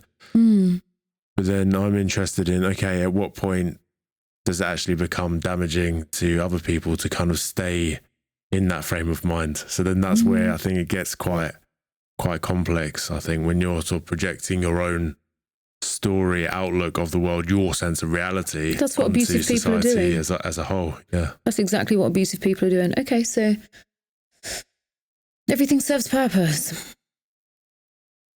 When we are around somebody that is exerting any kind of abuse in any way, because obviously we've got different types of abuse. We've got financial abuse, emotional abuse, Psychological, spiritual, sexual, sometimes all of it. Any experience that any human being is having right now, we're all living at our lowest standard. So, you know what we were saying earlier about the tower moment? Some people need more than others in terms of pain. For some people, if you just raise your voice at them, they're done. I will not tolerate anybody shouting at me, and off they go. That's their lowest standard. They will not tolerate anything more than that. Some people need to get chucked down the stairs a few times. It doesn't matter what your point of change is. That's for you personally. Not judging what you choose. It's your journey.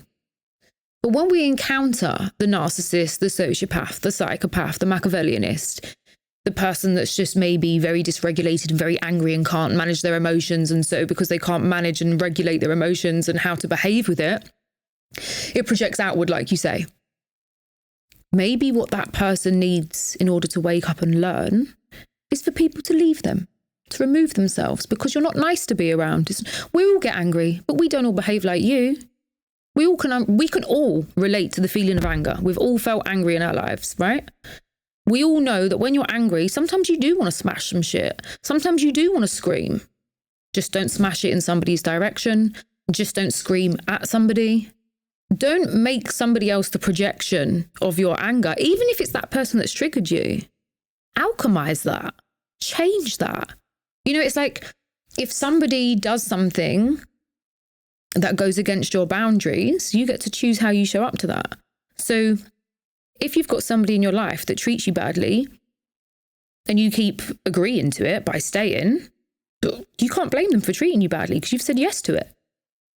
So, you know, the universe, you know, she operates almost in a language that's like binary.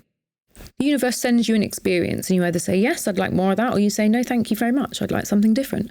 So if you're with somebody that's really abusive to you, I don't know, let's say you've got a boss and your boss talks to you like shit in front of everybody. And the first time that boss does it, you let it go. It's going to be harder the next time. And it's going to get harder and harder and harder and harder because the universe, she whispers, then she talks, and then she shouts. And eventually, maybe you'll have like a tower moment, as I call it, like an explosive moment, where you're like, I can't fucking take this anymore. And you just quit. Or what you can do is that first time they talk to you like that, you either can bite back in front of everybody else, or you can pull them to the side after and just be like, you might, listen, sir, you might operate like that with other people. And that might work for them. But I can tell you now, if we're going to have this working relationship moving forward, it's not something that I can work with. Just going to let you know that now. So if you can't do that, that's totally fine. But just let me know, because I'll have to make alternative arrangements because this doesn't work for me. I love this because this is so empowering. You know, again, it's very easy to blame the boss. It's not about asking people to change. It's not. It's about putting your own boundaries forward. Yes, this is the relationship with self. This is it. And what are you going to let slide? This is why I work with, you know, the nice guys and the nice guy syndrome. We need more strong men in the world who are happy to put their foot forward and stand up for what they believe and what they think is right. Communication's an art, right? So when you're dealing with somebody difficult, I call them difficult people, right? Because, you know, sometimes you meet people that are just emotional. It's just difficult because they can't regulate in certain ways. So if someone's always angry or always snappy or always walking on eggshells, I just call them difficult people. It's difficult to be around them. You constantly feel challenged when you're around them. You're not at ease. So I call it that. So it's like, there's a way to speak to people. So what I always say to people is this: I'm not asking you to change. You don't need to change. I'm just letting you know, if you want to have this level of access to me, this is what I expect. This is my standard. And if you can't meet that standard, you're just not going to have that access to me. So it's up to you how much you value it. I'm not putting anything on you to change. I'm just letting you know this is the price to admission to be in my world. And in a workplace environment, then, do you think what's stopping people from living like that is fear? Of course. Fear that they're going to lose their job. Maybe they've got lots of people to support. If you've got 3 kids and you're a single parent, if you lose your job, that's a problem. But if you trust yourself, if you have high self-esteem, and if you trust the universe, you will never have a fear of lack. You won't have a fear of, I'm not saying it will never come up. It comes up for me now all the time. I'm not saying that. I trust that I'll get another job. I trust the universe will take care of me. And you know what happens? Let me tell you a little secret.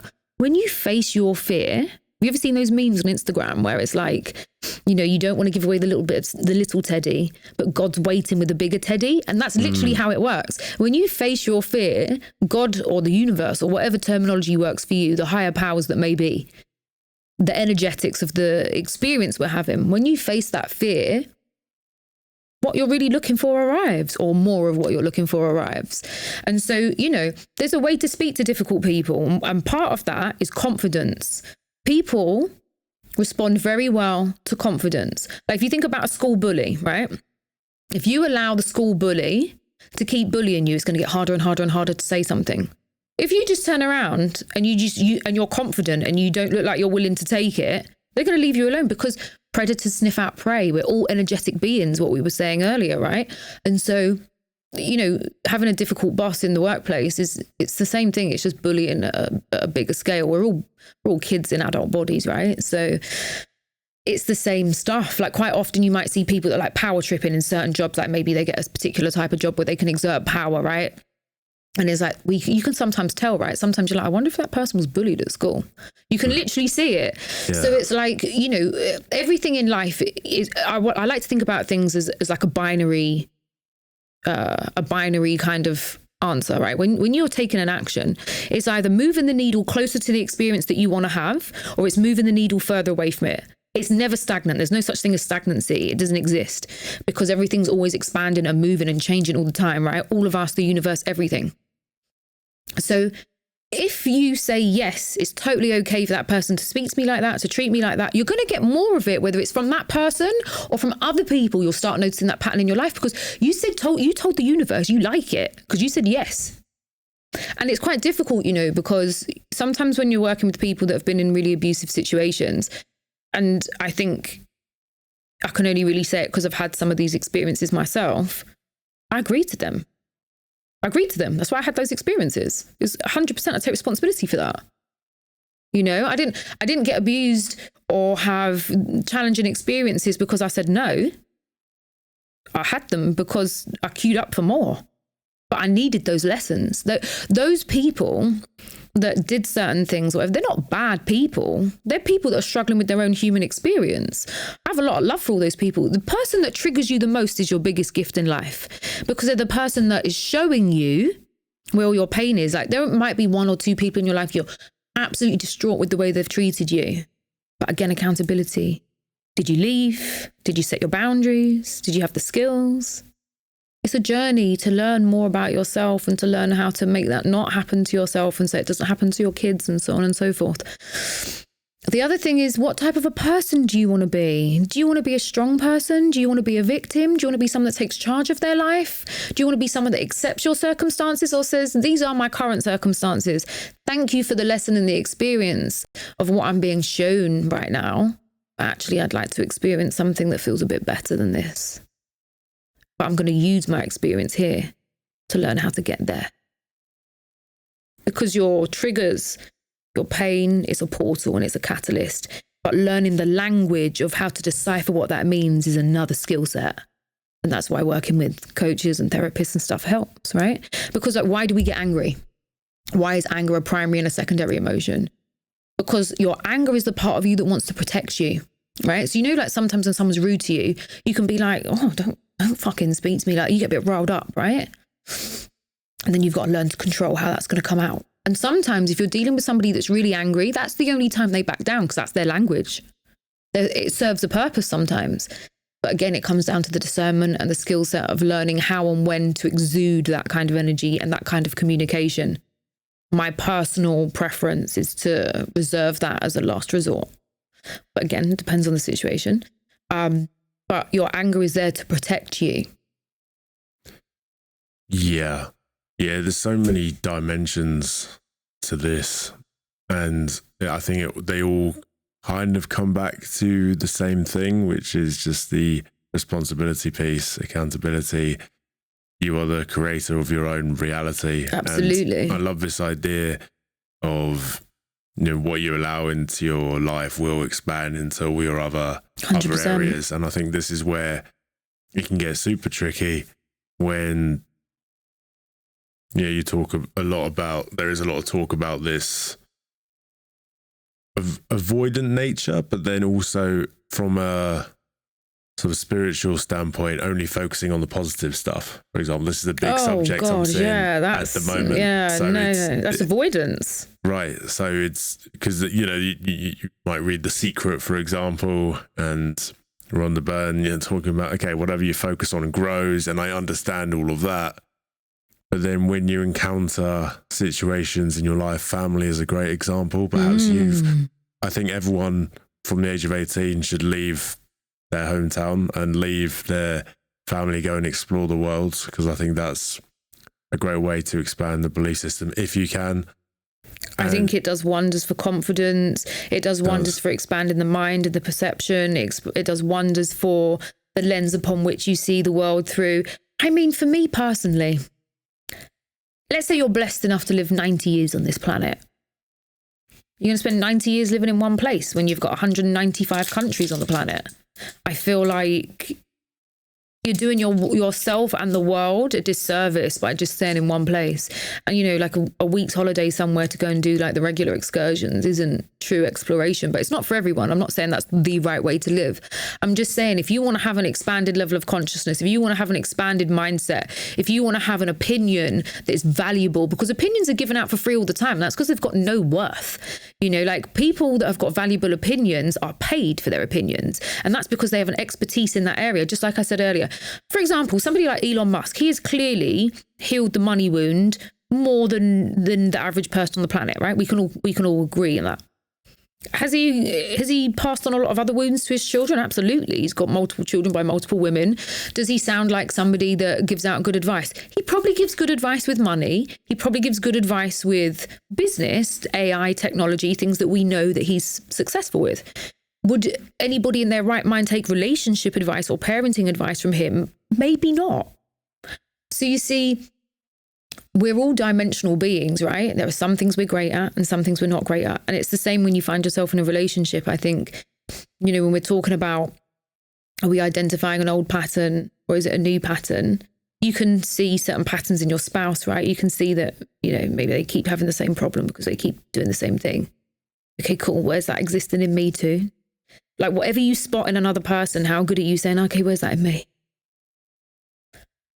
Because it's easy to dish it out, right? It's easy for everybody to give their opinion. It's easy to receive other people's opinions. And then, dishing it out is more of a masculine energy and receiving it's more of a feminine energy. So what's going on within yourself in terms of your balance of your masculine and your feminine? We're also layered, And so I think that when it comes down to looking at things in relationships in particular, every person you experience is a portal. Does this person bring out the best in you? Do you like who you are when you're with them? Do you like what they teach you about the world? Do you like how they approach the world? So, like if you're in a relationship with somebody and you're not sure if they're the right person for you. I think a lot of people question that at different times. If your partner's not showing up as their best self for whatever reason, maybe they're having a hard time, maybe they're not even expressing it to you, and you don't even really know what's going on in their head. We don't know what's going on in somebody else's head. We don't know. So, sometimes you're asking yourself that. Ask yourself really important questions. And I'm going to give you some of these because sometimes people don't know what questions to ask themselves. That's why you need that flashlight from somebody else. Do you feel like a really good person? Do you like the version of yourself when you're with them? Do they bring out sides of you that other people struggle to, or not other people struggle to bring out of you because it's not their job, but you struggle to find that part of yourself when you're in other people's company? Do you become a better human being around them? Do they expand you in any capacity? Maybe they teach you things about cooking, or they teach you things about family, or they make you calmer, or they teach you more about rationalizing your emotions, or maybe they teach you about money, or you look at them and you think, you know what? I'm really not good at this thing in life, and they balance me out. And when we have kids, they're going to be able to teach our kids that I can't teach them. And you know what? They're not great at that, but I can see they're improving because they're spending time with me and I'm really good at that. So that's cool because I can bring that to the table for our kids. And they're really improving in that area. And I'm really improved in this area. And we're balancing each other out. We're expanding each other as people. I think that's quite a nice way to look at our lives generally as well. Is this adding to my life? Or adding value. It's always adding. It's always adding. Is it adding stress? Is it adding peace? Is it adding value? Or is it making me sit in front of the TV and waste time of my life? And do you think a lot of the time people settle because that's what they consider normal or fine, and where do you think the difference lies then between, okay, we're settling for this person, this situation? This is, by the way, I think this expands in all different areas. Yeah, I've got a very layered answer for you. Let's do it, because again, it ties in with our conversation about comfort and avoidance, and again, looking for the quick pleasures in life which stop us from really feeling what's actually going on. So yeah. Okay, so you know me well, and I'm sure you've heard me say this many times today already. Everything has duality, right? There is nothing that is all good and there's nothing that is all bad. Nothing. Same applies to people. Do you want to expand on that quickly? Because sure, as you mentioned, you so, said you don't believe in inherently there's good. There's nothing black and white on this planet. Even if you go into colours, right, and you look at white and you look at black, they're not technically colours, are they? If you look at the yin yang symbol, right, you know, like the yin yang symbol where it's the circle, half white, half black, and then the black has a tiny dot of white and the white has a tiny dot of black. Nothing is all good, nothing's all bad. Because even if you look at Jeffrey Dahmer, right, so we all know that he's a sociopath, sociopath that killed many people in horrific ways. Okay. There are moments where he actually expresses empathy. And that moment, he is not all bad. We can look at what he's done and think, this person is not a great person to be around, right? We can all agree we might prefer him, well, he's dead now, but we might prefer people of that nature to not be in society. Understandable. I think lots of people can agree on that. But there are moments where he does kind things. Maybe his prison officer's having a bad day and he says, "Smile, sir, have a great day." There was niceness. There was something good in that sentence. Nobody is all one way. We're all different people in different moments. You can be one of the nicest people on the planet, get really angry and do something you feel guilty of afterwards. So my point being is that you can't brand anything or anyone. Same with any experience, right? Let me explain something. Every human action that is taken is either the seeking of love or coming from love. There is no other. And when you can take a step back and look at things like that, it's different. So like, you know, Charlie Kirk was recently shot, right? I'm not going to talk about that too much. His wife, within 2 weeks of the shooting, came out and offered forgiveness to the person that shot him. She recognizes that the human being that did that is a layered human being, right? That takes huge strength. Your husband, the father of your children's been taken away from you. Your whole life is going to change now. And she can still find forgiveness in her heart. This is an evolved human being. This is a human being that experiences emotions at depth and has taken the time to try and understand them. I think this is an issue in society, in the world as a whole. We tend to see things as black and white. And there's no such thing in this world, huh? It's very grey. It's very grey. And you see this. There is only grey, that's all I see. Geopolitical situations with relationship dynamics. Yeah, there's so many different elements to it. And I think this is the danger that we have is, okay, right, these people are bad, these people are good. And in a similar way that, yeah, we were taught about like world wars and stuff like that. You can go down that rabbit hole. That's a rabbit hole, that. I mean, that's maybe we'll try and stay off the topic, but that's just one example. You know, okay, you have the good guys versus the bad guys. No such thing. Yeah. Just like in a relationship, if I'm working with a couple and like somebody cheated, it's very easy to think that the person that did the cheating is the bad guy, so to speak. It doesn't work like that. Relationships have a story. You have person A and you have person B. Energy A and energy B, they make energy C.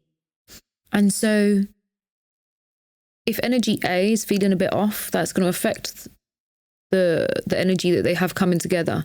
Same the other right way around.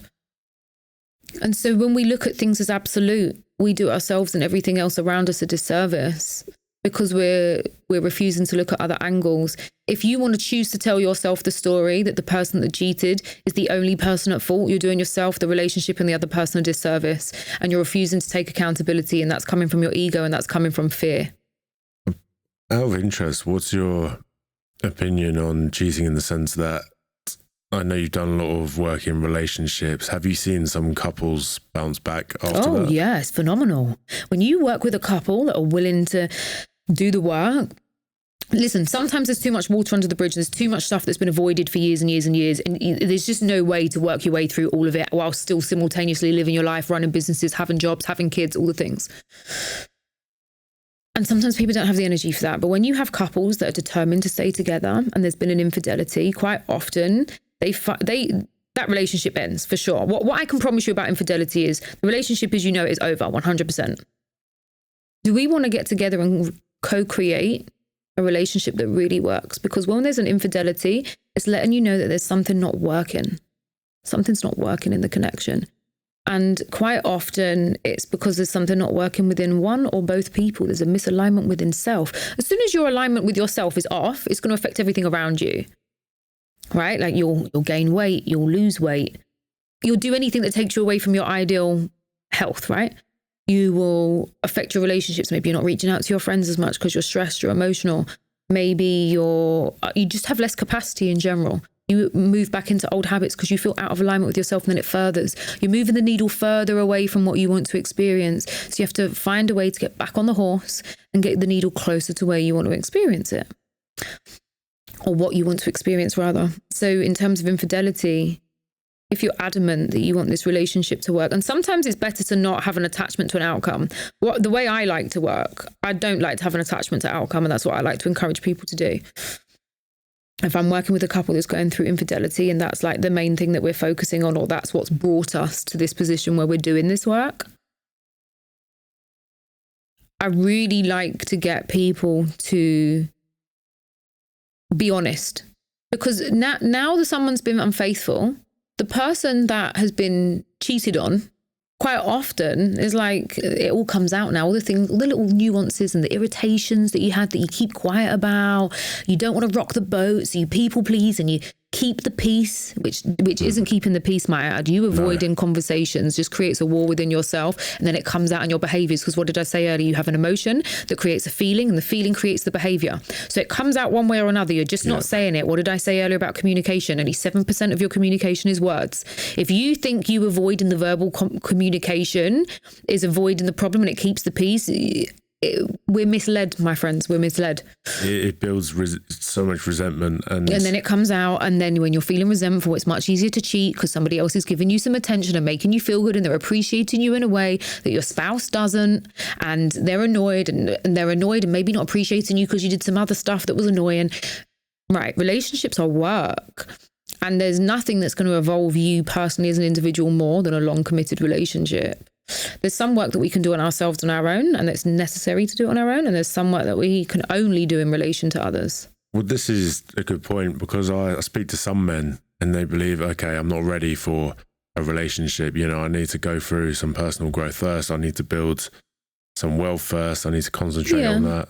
I get that. I think that's quite a masculine view. And I think, you know, masculine energy in general is provide, protect, and procreate. So I think that makes sense for a lot of guys, particularly if you're looking to have a family and you're the type of guy that wants to be a provider, which is quite a natural state for most men. Like if you're a masculine man in a healthy masculine energy, providing is a natural desire. And so depending upon what your standards are and how you want to live, what you want that to look like, because providing doesn't necessarily mean you've got to be a multimillionaire. Providing is providing emotional safety, providing shelter, providing food, providing comfort, providing support. This is a provider mentality. So yes, there needs to be a certain level of wealth surmised. We live in a capitalist society, so that's just the nature of the world that we live in. So I empathize with that. And what that looks like will be different for some. For some people, it's like, I need to be liquid for this much money. I need this many houses. For other people, it's I need a stable income and one or two other little bits and pieces. It's different depending upon, and that's okay. There's no right or wrong. There's no criticism for any scenario there. And that will be relevant to the type of woman that you're seeking to build with, right? So I think that in the 3D realm, the earth here, a lot of us focus on that wealth. But when I gave my list of what a provider provides, I said provides emotional support and stability. And I think that's something that we're overlooking. That was actually the first thing I said, I think. And so providing a house or a home, shelter, whatever way you want to look at it, providing a decent lifestyle for family unit, great. Part of providing that is being emotionally regulated. And I think that is where we are lacking as a society in general, as a collective. Let me say as a collective rather than as a society, as a collective. And that's why we're still seeing such high levels of domestic abuse and violence in so many parts of the world. And that's why we're seeing violence rise outside. Well, there's lots of reasons why we're seeing violence rise in general. People are unhappy.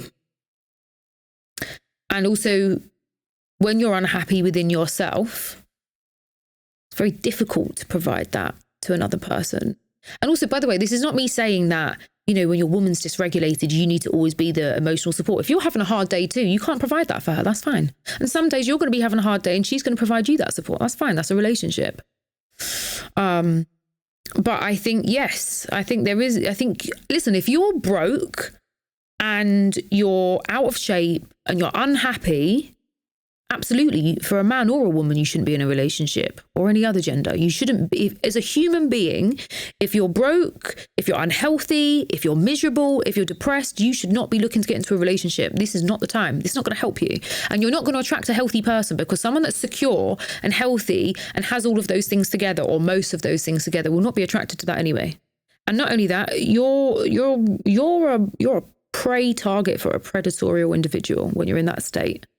So the last thing you should be doing if you're in any of those states is looking for somebody to build a life with. That's when you should be working on yourself. If you're in a position in your life where you feel like, I would really like to have a companion that I'm building a life with, or maybe just want to spend some time with somebody for a while, and you're somewhat financially stable, emotionally stable, you know, you're not having like an identity crisis, you're not depressed every day, you haven't just gone through a breakup, these sorts of things, you haven't just gone through a death. And listen, don't get it twisted. Sometimes we can go through a big grief in our life. Maybe we lose a parent, and then in the space of 2 or 3 months, you might meet the love of your life. That's fine. But somebody that's going through that type of grief and meets that person, they're probably also not broke, not having issues with their health. You see what I'm trying to say? It's like you have to have a certain level of foundations. Exactly what I was about to say. You took the words out of my mouth. A stable foundation. So yes, if you're not feeling stable within yourself and within your life, that's not the time to be looking for a partner. You have to create a certain level of stability within self first before you can be. How else are you going to add value to somebody? If you're depressed and broke and you're unhappy with your body, how are you going to be bringing value to somebody else on a regular basis, on a consistent basis? You can't. You're dysregulated on a regular basis. You're going to look in the mirror and feel unhappy with your body or your health. You're going to look at your bank balance and feel unhappy. You see? And what are your thoughts on casual sex? Because I imagine this ties in a lot with the sexualization of our society as a whole. And I know when I was younger in my teens, it was always, for a lot of guys, it was, oh, okay, how many women can you sleep with? And only insecure. That comes from a place of insecurity. Right. And I think for a lot of guys, that is what they value, right? I think when they are in that stage, and I think that when you look at it as a whole, in terms of where society's going, it does feel like maybe this is actually quite a sacred practice that has become normalized to a degree. There's so much I can say. I agree with everything you just said about it being normalized in society. Okay. Going back to what I said earlier, your semen as men is your life force energy. A human being that outsources their value, i.e. what I have, what I own, what I can fuck, what I can consume, makes me more valuable. Let's remember that when we all get to death, none of that stuff's coming with you. When you take off all the clothes and it's just you and your body and your life and your legacy, that's all there is. All that stuff is just an illusion. And it's about how much you're buying into that illusion. Anybody that is secure, stable, and valuable as a human being will not be impressed by the car that you drive, will certainly not be impressed by the number of people you're having sex with. High caliber men that value themselves do not look at men that get lots of women with respect. I can promise you, they don't feel like that about them.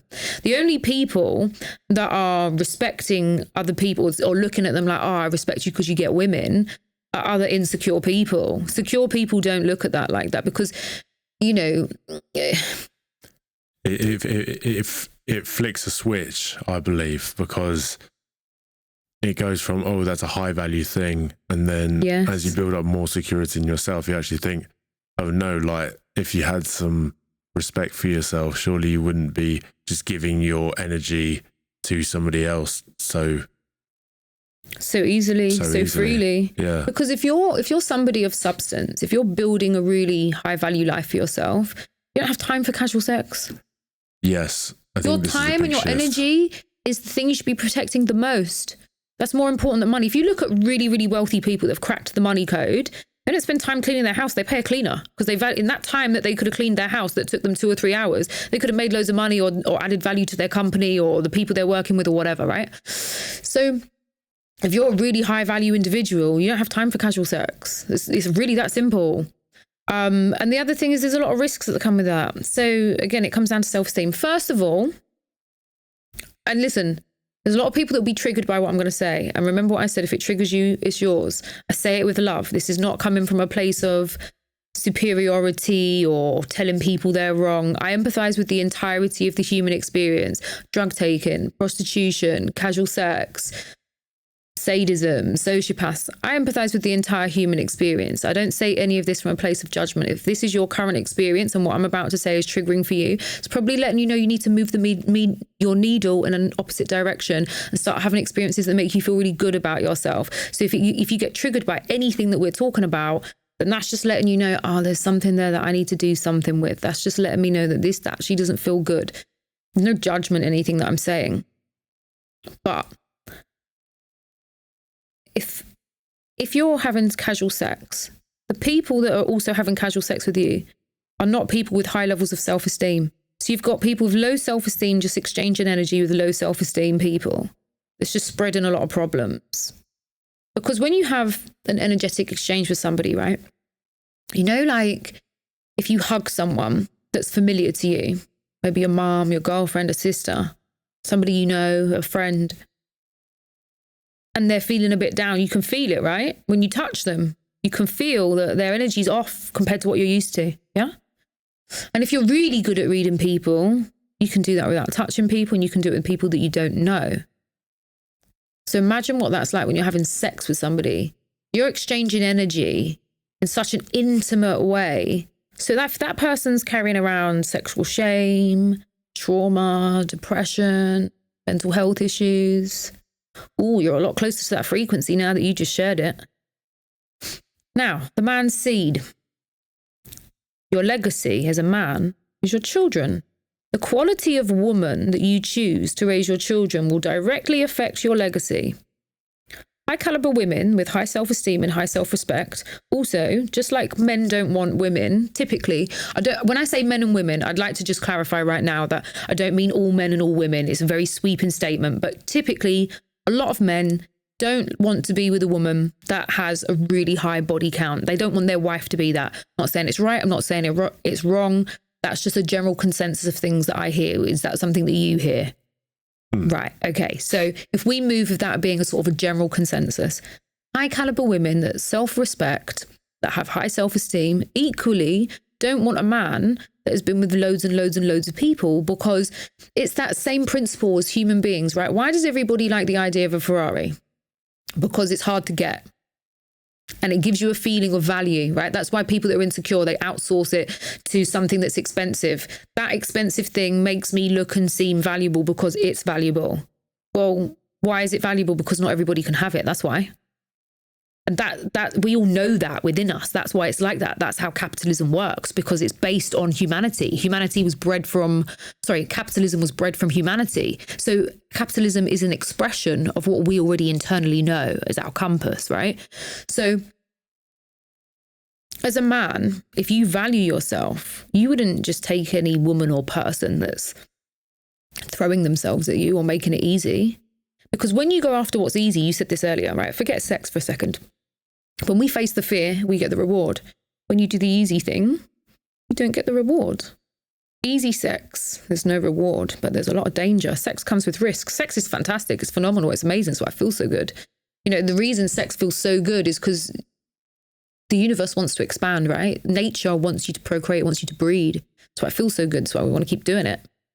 But it's also how you bond, you know? There's, you know, sometimes I hear certain women saying things like, you know, I can have sex like a man. I just, you know, get up and leave afterwards. Or you can tell yourself that all you want, right? Unless you're autistic or you've got like a slightly different brain makeup, it's just not true. You know, the brain creates physical attachments to that person from the chemicals that are released in the brain when you're having sex and when you're having an orgasm.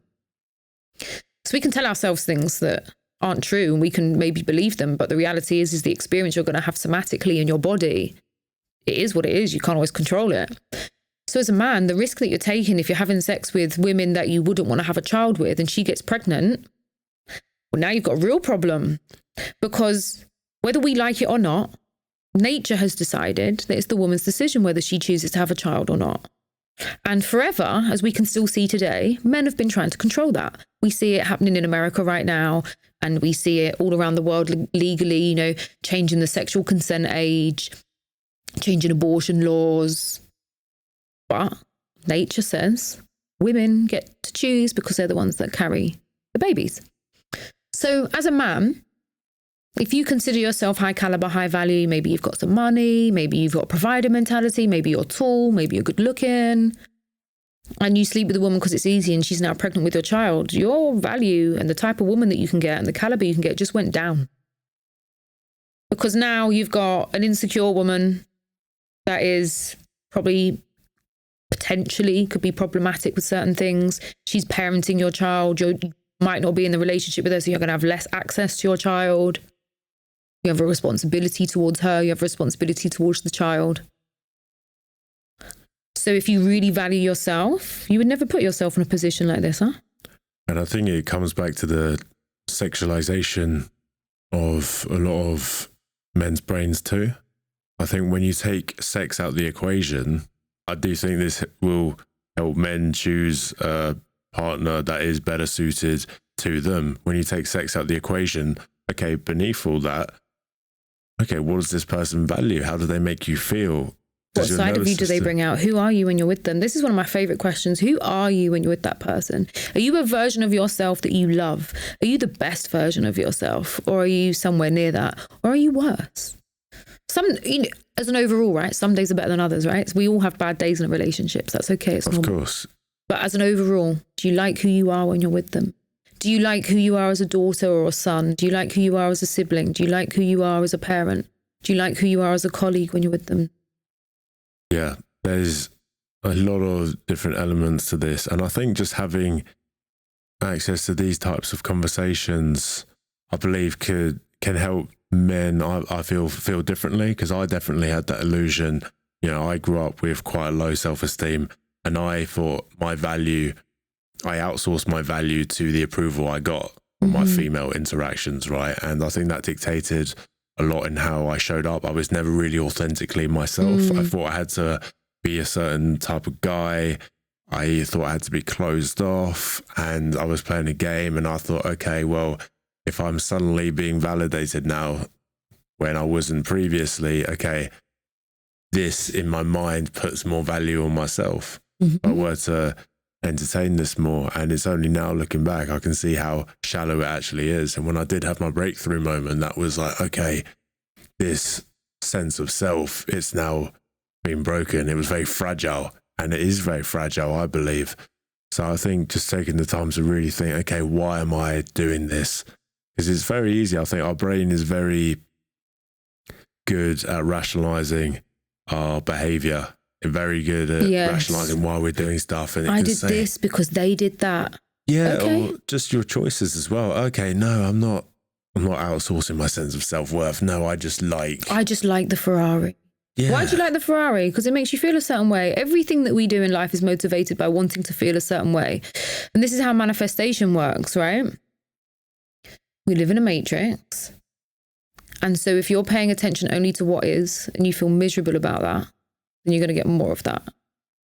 If you are outsourcing your value to what you own, what you have, what the women look like that you can get, or how many of them you can get, your ego and your life and your whole setup is incredibly fragile. Yeah, well, it comes and goes. Exactly. Everything in life comes and goes. The thing is the more easily triggered a human being is, the more fragile the ego and the more work they have to do.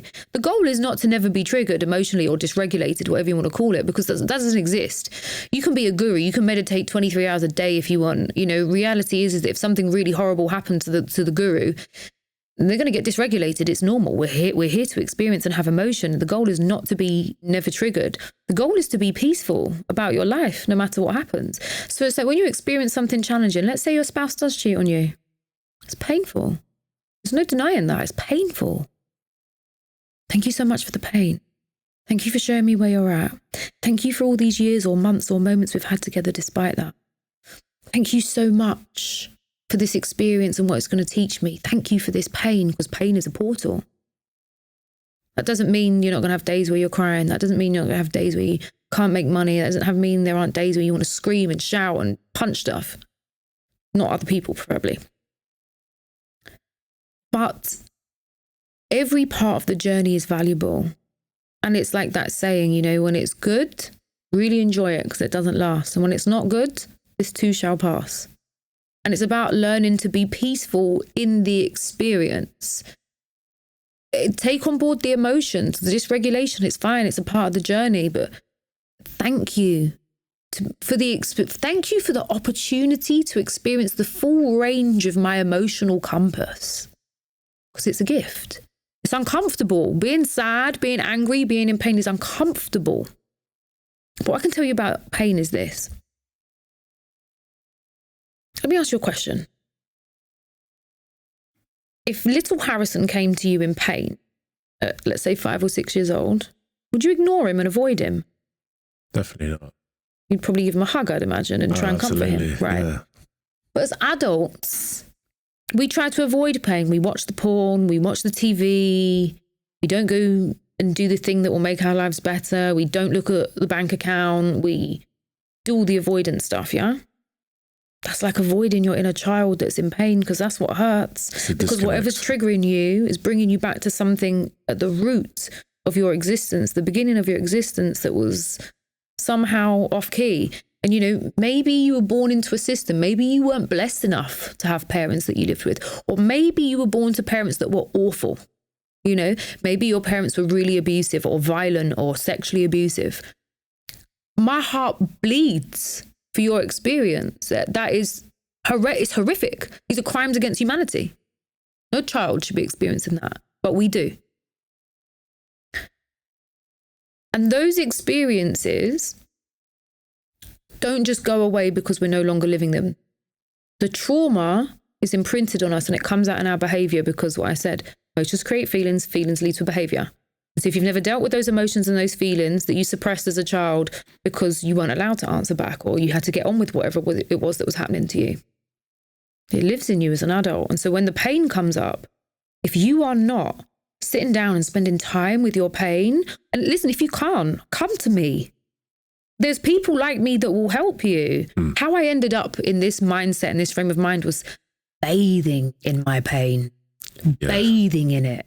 Well, this is why it's not, I think we have a tendency to avoid the pain, but the pain's still going to be there. So why not just change your relationship with your pain? It? And I always see it as a moment, okay, I'm shifting through something. I'm shifting to the next level of my being, whatever it may be. And I found even now, when I feel sadness coming along, sometimes I don't even know where it's coming from, but I'll just sit in it.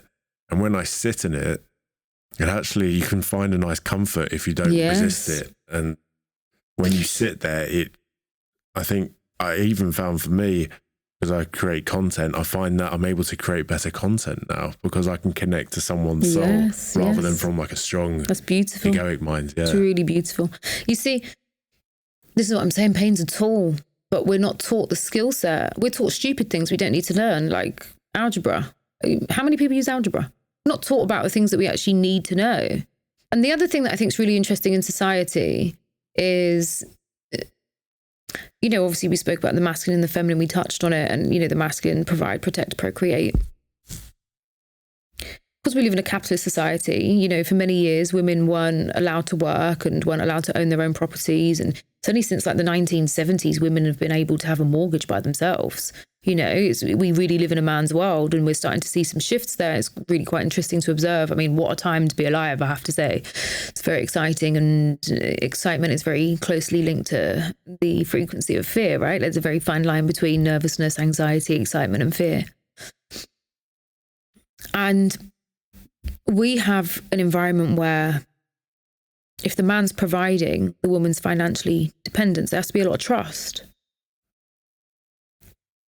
And we don't have a huge value on soft skills, the things that women naturally tend to be, I don't want to say better at, but in society it's encouraged. A bit more like what I said earlier. If you see girls in the playground, you see boys in the playground, boys are often playing football or some sort of sport game or whatever's relevant in their country or culture. And girls are sort of sitting around beautifying each other, playing with their hair, doing clothes and things like this and talking. And the female brain is wired to focus on people and feelings. That's why, you know, naturally you find more nurses and teachers are women, because we're wired to be better at those things. And men have brains that are wired to focus on things. That's why naturally we have more mechanics and engineers and so on and so forth that are male. That doesn't mean that we shouldn't have equal opportunity, which is a whole illusion in itself, but it also has a very valuable side of the conversation too. I think it's about learning to play to our strengths personally, you know, and that's not to say there aren't going to be amazing men that are amazing at being nurses or teachers. I'm not disputing that. And I'm not saying that there aren't females that are amazing at being engineers and mechanics and technicians. There are. I think we need to have space for all of that. I'm just saying as an overall, the brains are wired like this. And I think because of capitalism, and I'm not saying capitalism is bad or good, it's just the realm upon which we live. There's not a huge amount of value on the soft skills that are actually incredibly valuable to the human experience. And as we're seeing in society right now, we need more emotional regulation. We need more emotional relation. We need more empathy. We need more compassion. The world doesn't need more money, even though we're expanding money all the time. The world doesn't need more fast things for you to put a band-aid over it and think, oh, I've got all of this so it makes me look valuable. The amount of people I see that will go and get a personal trainer, fantastic, by the way. Taking care of your body is really, really important. I'm pro that. I'm pro all of that. But you're not going to get somebody to teach you about emotional regulation. You're not going to get somebody to teach you about relationships. You're not going to get somebody to teach you about anger. We're emotional beings. This is what we're motivated by, all of us. And we've all got a body, right? So getting a personal trainer makes a lot of sense, or getting a nutritionist or a chiropractor. All of these things, they're so valuable because taking care of your physical being says a lot about your level of consciousness and where you're at and your standards in life, right? People that really take care of their body is like one of the finest sentiments of self-love and self-esteem. But if that's the only part, then you're telling me a lot more about yourself. Because somebody, remember what I said earlier, the more easily dysregulated and triggered a person is, the more work they have to do on themselves. If you find yourself always having the same arguments with people, or always dysregulated over the same things, or you always need to be right, you have to have a debate, and you have to get the other person to agree with you. There's some wounds there. Stuff for you to work on. You need a personal trainer for the mind, huh? Big time. Big time. I think there's so many rabbit holes we can go down. We'll have to get a part 2 in. I think so. Explore this further. Lots of interesting discussions from this one. A lot I think we can take away. I think there's a lot of great general themes in here that we can put to the forefront of our mind, certainly. What I'd like to do, I'd like to move into the closing traditions of the podcast. The first 2 questions are routine, and the third one is asked by one of our Growth Voyage listeners. Okay. The first one is a song recommendation. You'd like me to recommend a song? Yes, please. Can I recommend two? A gentleman called Darpan. He has a song called Matara, Metamorphosis. Go and listen to the lyrics of that song and it will teach you about what's taking place on the earth right now. Listen to it a few times, just listen to the lyrics. If you ever are lucky enough to find yourself facilitated by me in a plant medicine ceremony, it might well be on one of the playlists that you experience. And then there's another song by a creator called, I don't know how you pronounce it. The name is spelled Yaima, Yama, I think. And the song is called Rise. And the lyrics of that song will also open you. There's a particular lyric in that song that says, if you're looking for the answers, it's always been unknown, or words to that effect. But she says some really beautiful, eye-opening, thought-provoking things in that song. They would be my two recommendations. Fantastic. Definitely be moving more into these types of songs where you got a very like soft female voice and it's very emotional in a way. I find that it takes me to a deeper place and it kind of unlocks something within me. And I'd never really, I'd always gone for the fast tempo, the big beats. It's a bit more avoidance that there, isn't it? It's distraction. Whereas when it's slow and you have to be more present, you have to listen and pay attention, there's more presence. Yes. Yeah, I'll certainly give both of those a listen. We'll put everything in the description as well. The second question is a book recommendation. So many. For those that are a little more curious about how the universe and the world operates, there's a book called A Little Light on the Spiritual Laws of the Universe by Diana Cooper. It's a great one. It talks a lot about things like as within, so without, as above, so below, those sorts of laws. And then I would also recommend, if you've got any type of issue in your health, in any capacity, or anybody that you love has, read the book by Dr. Gabor Mate called The Myth of Normal, and it will answer lots of questions. I had cancer, and when I read the behaviour patterns of somebody that had the cancer that I had, at the time, those behaviour patterns were, I had 90% of them, if not more. So if you've got, remember what I said about, your physical body is a representation of your psyche. This is why plant medicine works to help cure things like cancer or issues in the body, because it helps you face what you're hiding, what's buried beneath. It needs to come up, it needs to come out, it needs to be felt, it needs to be released. And then you'll find that the body gets a lot better. Yes. Yeah, it can be super transformative. Definitely played a part in my journey too. And yeah, I think it's always made sense to me too. You hear this, stress causes cancer. But then there's layers to that. And, why are you always stressed? Some people are addicted to the coping. Some people cope by always being stressed because that's what they saw their parents do, or they always need to be busy, so their cortisol is always high. So then when they're in a state of relaxation, it's like, I'm bored, or I need to do something. And it's like some people are just it's a familiar pattern. They're not even conscious that it's a pattern until you're having a problem. Yeah, that's it. That's the tower moment. It's the universe shouting at you. Yeah. Yeah. And it's these avoidant natures, I suppose, which will lead up to this moment. So if we can avoid the avoidant behavior, then yeah, I think we'll find those answers much, much sooner. The third question was asked by Paul Blake, who was on the show himself.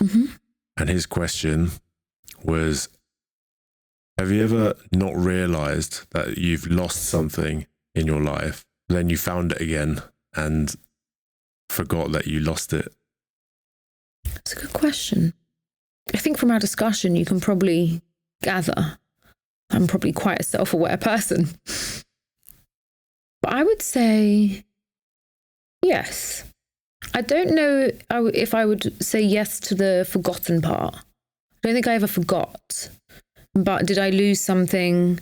Wasn't really sure that I'd lost something until I'd found it again. Yes. But I don't think I forgot that part, no. But the other, yes. Is there something that springs to mind? Yeah, I would say it's momentum. I remember being strongly in my masculine energy in my 20s. So obviously, homelessness and not having the benefits of things like being able to stay at home rent free or being able to go to university and things like this. I was strongly in my masculine energy. I had to make a lot of money to pay all my bills. And when you're 16, then people aren't paying you much. Most people are giving you a Saturday job. And I was also in education, so I was very limited in what I could do because I refused to not finish my A-levels. So throughout my 20s, I was really strongly rooted in my masculine energy, just like this race to make money. And I wasn't anywhere near as self-aware as I am now, obviously. And I had this momentum and it was just so much to carry. I had a full-time job, I had a business. I was making a lot of money, to be fair. I'd gone from being homeless or, not having a home base and not having a consistency in my foundation to, making more money than I'd ever made. And I didn't have the skill set to know what to do with that money. And I think one day it just got a bit too much for me. I just didn't feel supported. I didn't have any family support, those sorts of things. And I was just navigating everything by myself. It felt really heavy. And I remember just thinking, what if I just stopped? What if I just stopped doing this? And then I did. And there's pros and cons to all of it. And I think that momentum was only something I really realised that I'd lost when it started to come back. That's what I would say is the answer to that question. Wicked. Yeah, I love that. And yeah, this has been quite the episode. I think if there's one general theme is to just stop, reflect, keep on reflecting. Always look for what you can do to make the situation better. When you take accountability and you look at whatever it is in your life that's difficult or uncomfortable, what can I do about it? Where can I take responsibility? Where can I make a change? Stop looking for everything else around you to change. It's not going to work. You complain about it all you like. It's just wasted energy. Put all your energy into what can I do to make my experience better or more of what I want. Yes, this has been awesome. Where can people find you if they're interested in the work that you're doing? You can find me on Instagram. It's just Yasmine Gould with an underscore afterwards. My name is spelled YasmineGould. And I'm also on LinkedIn. And I'm sure if anybody contacts you, you can also put them in touch with me directly. Yeah, we'll put all of these in the description again. Yasmine, thank you so much. Thank you, Harrison. It's been a pleasure. Thank you for having me. Very welcome.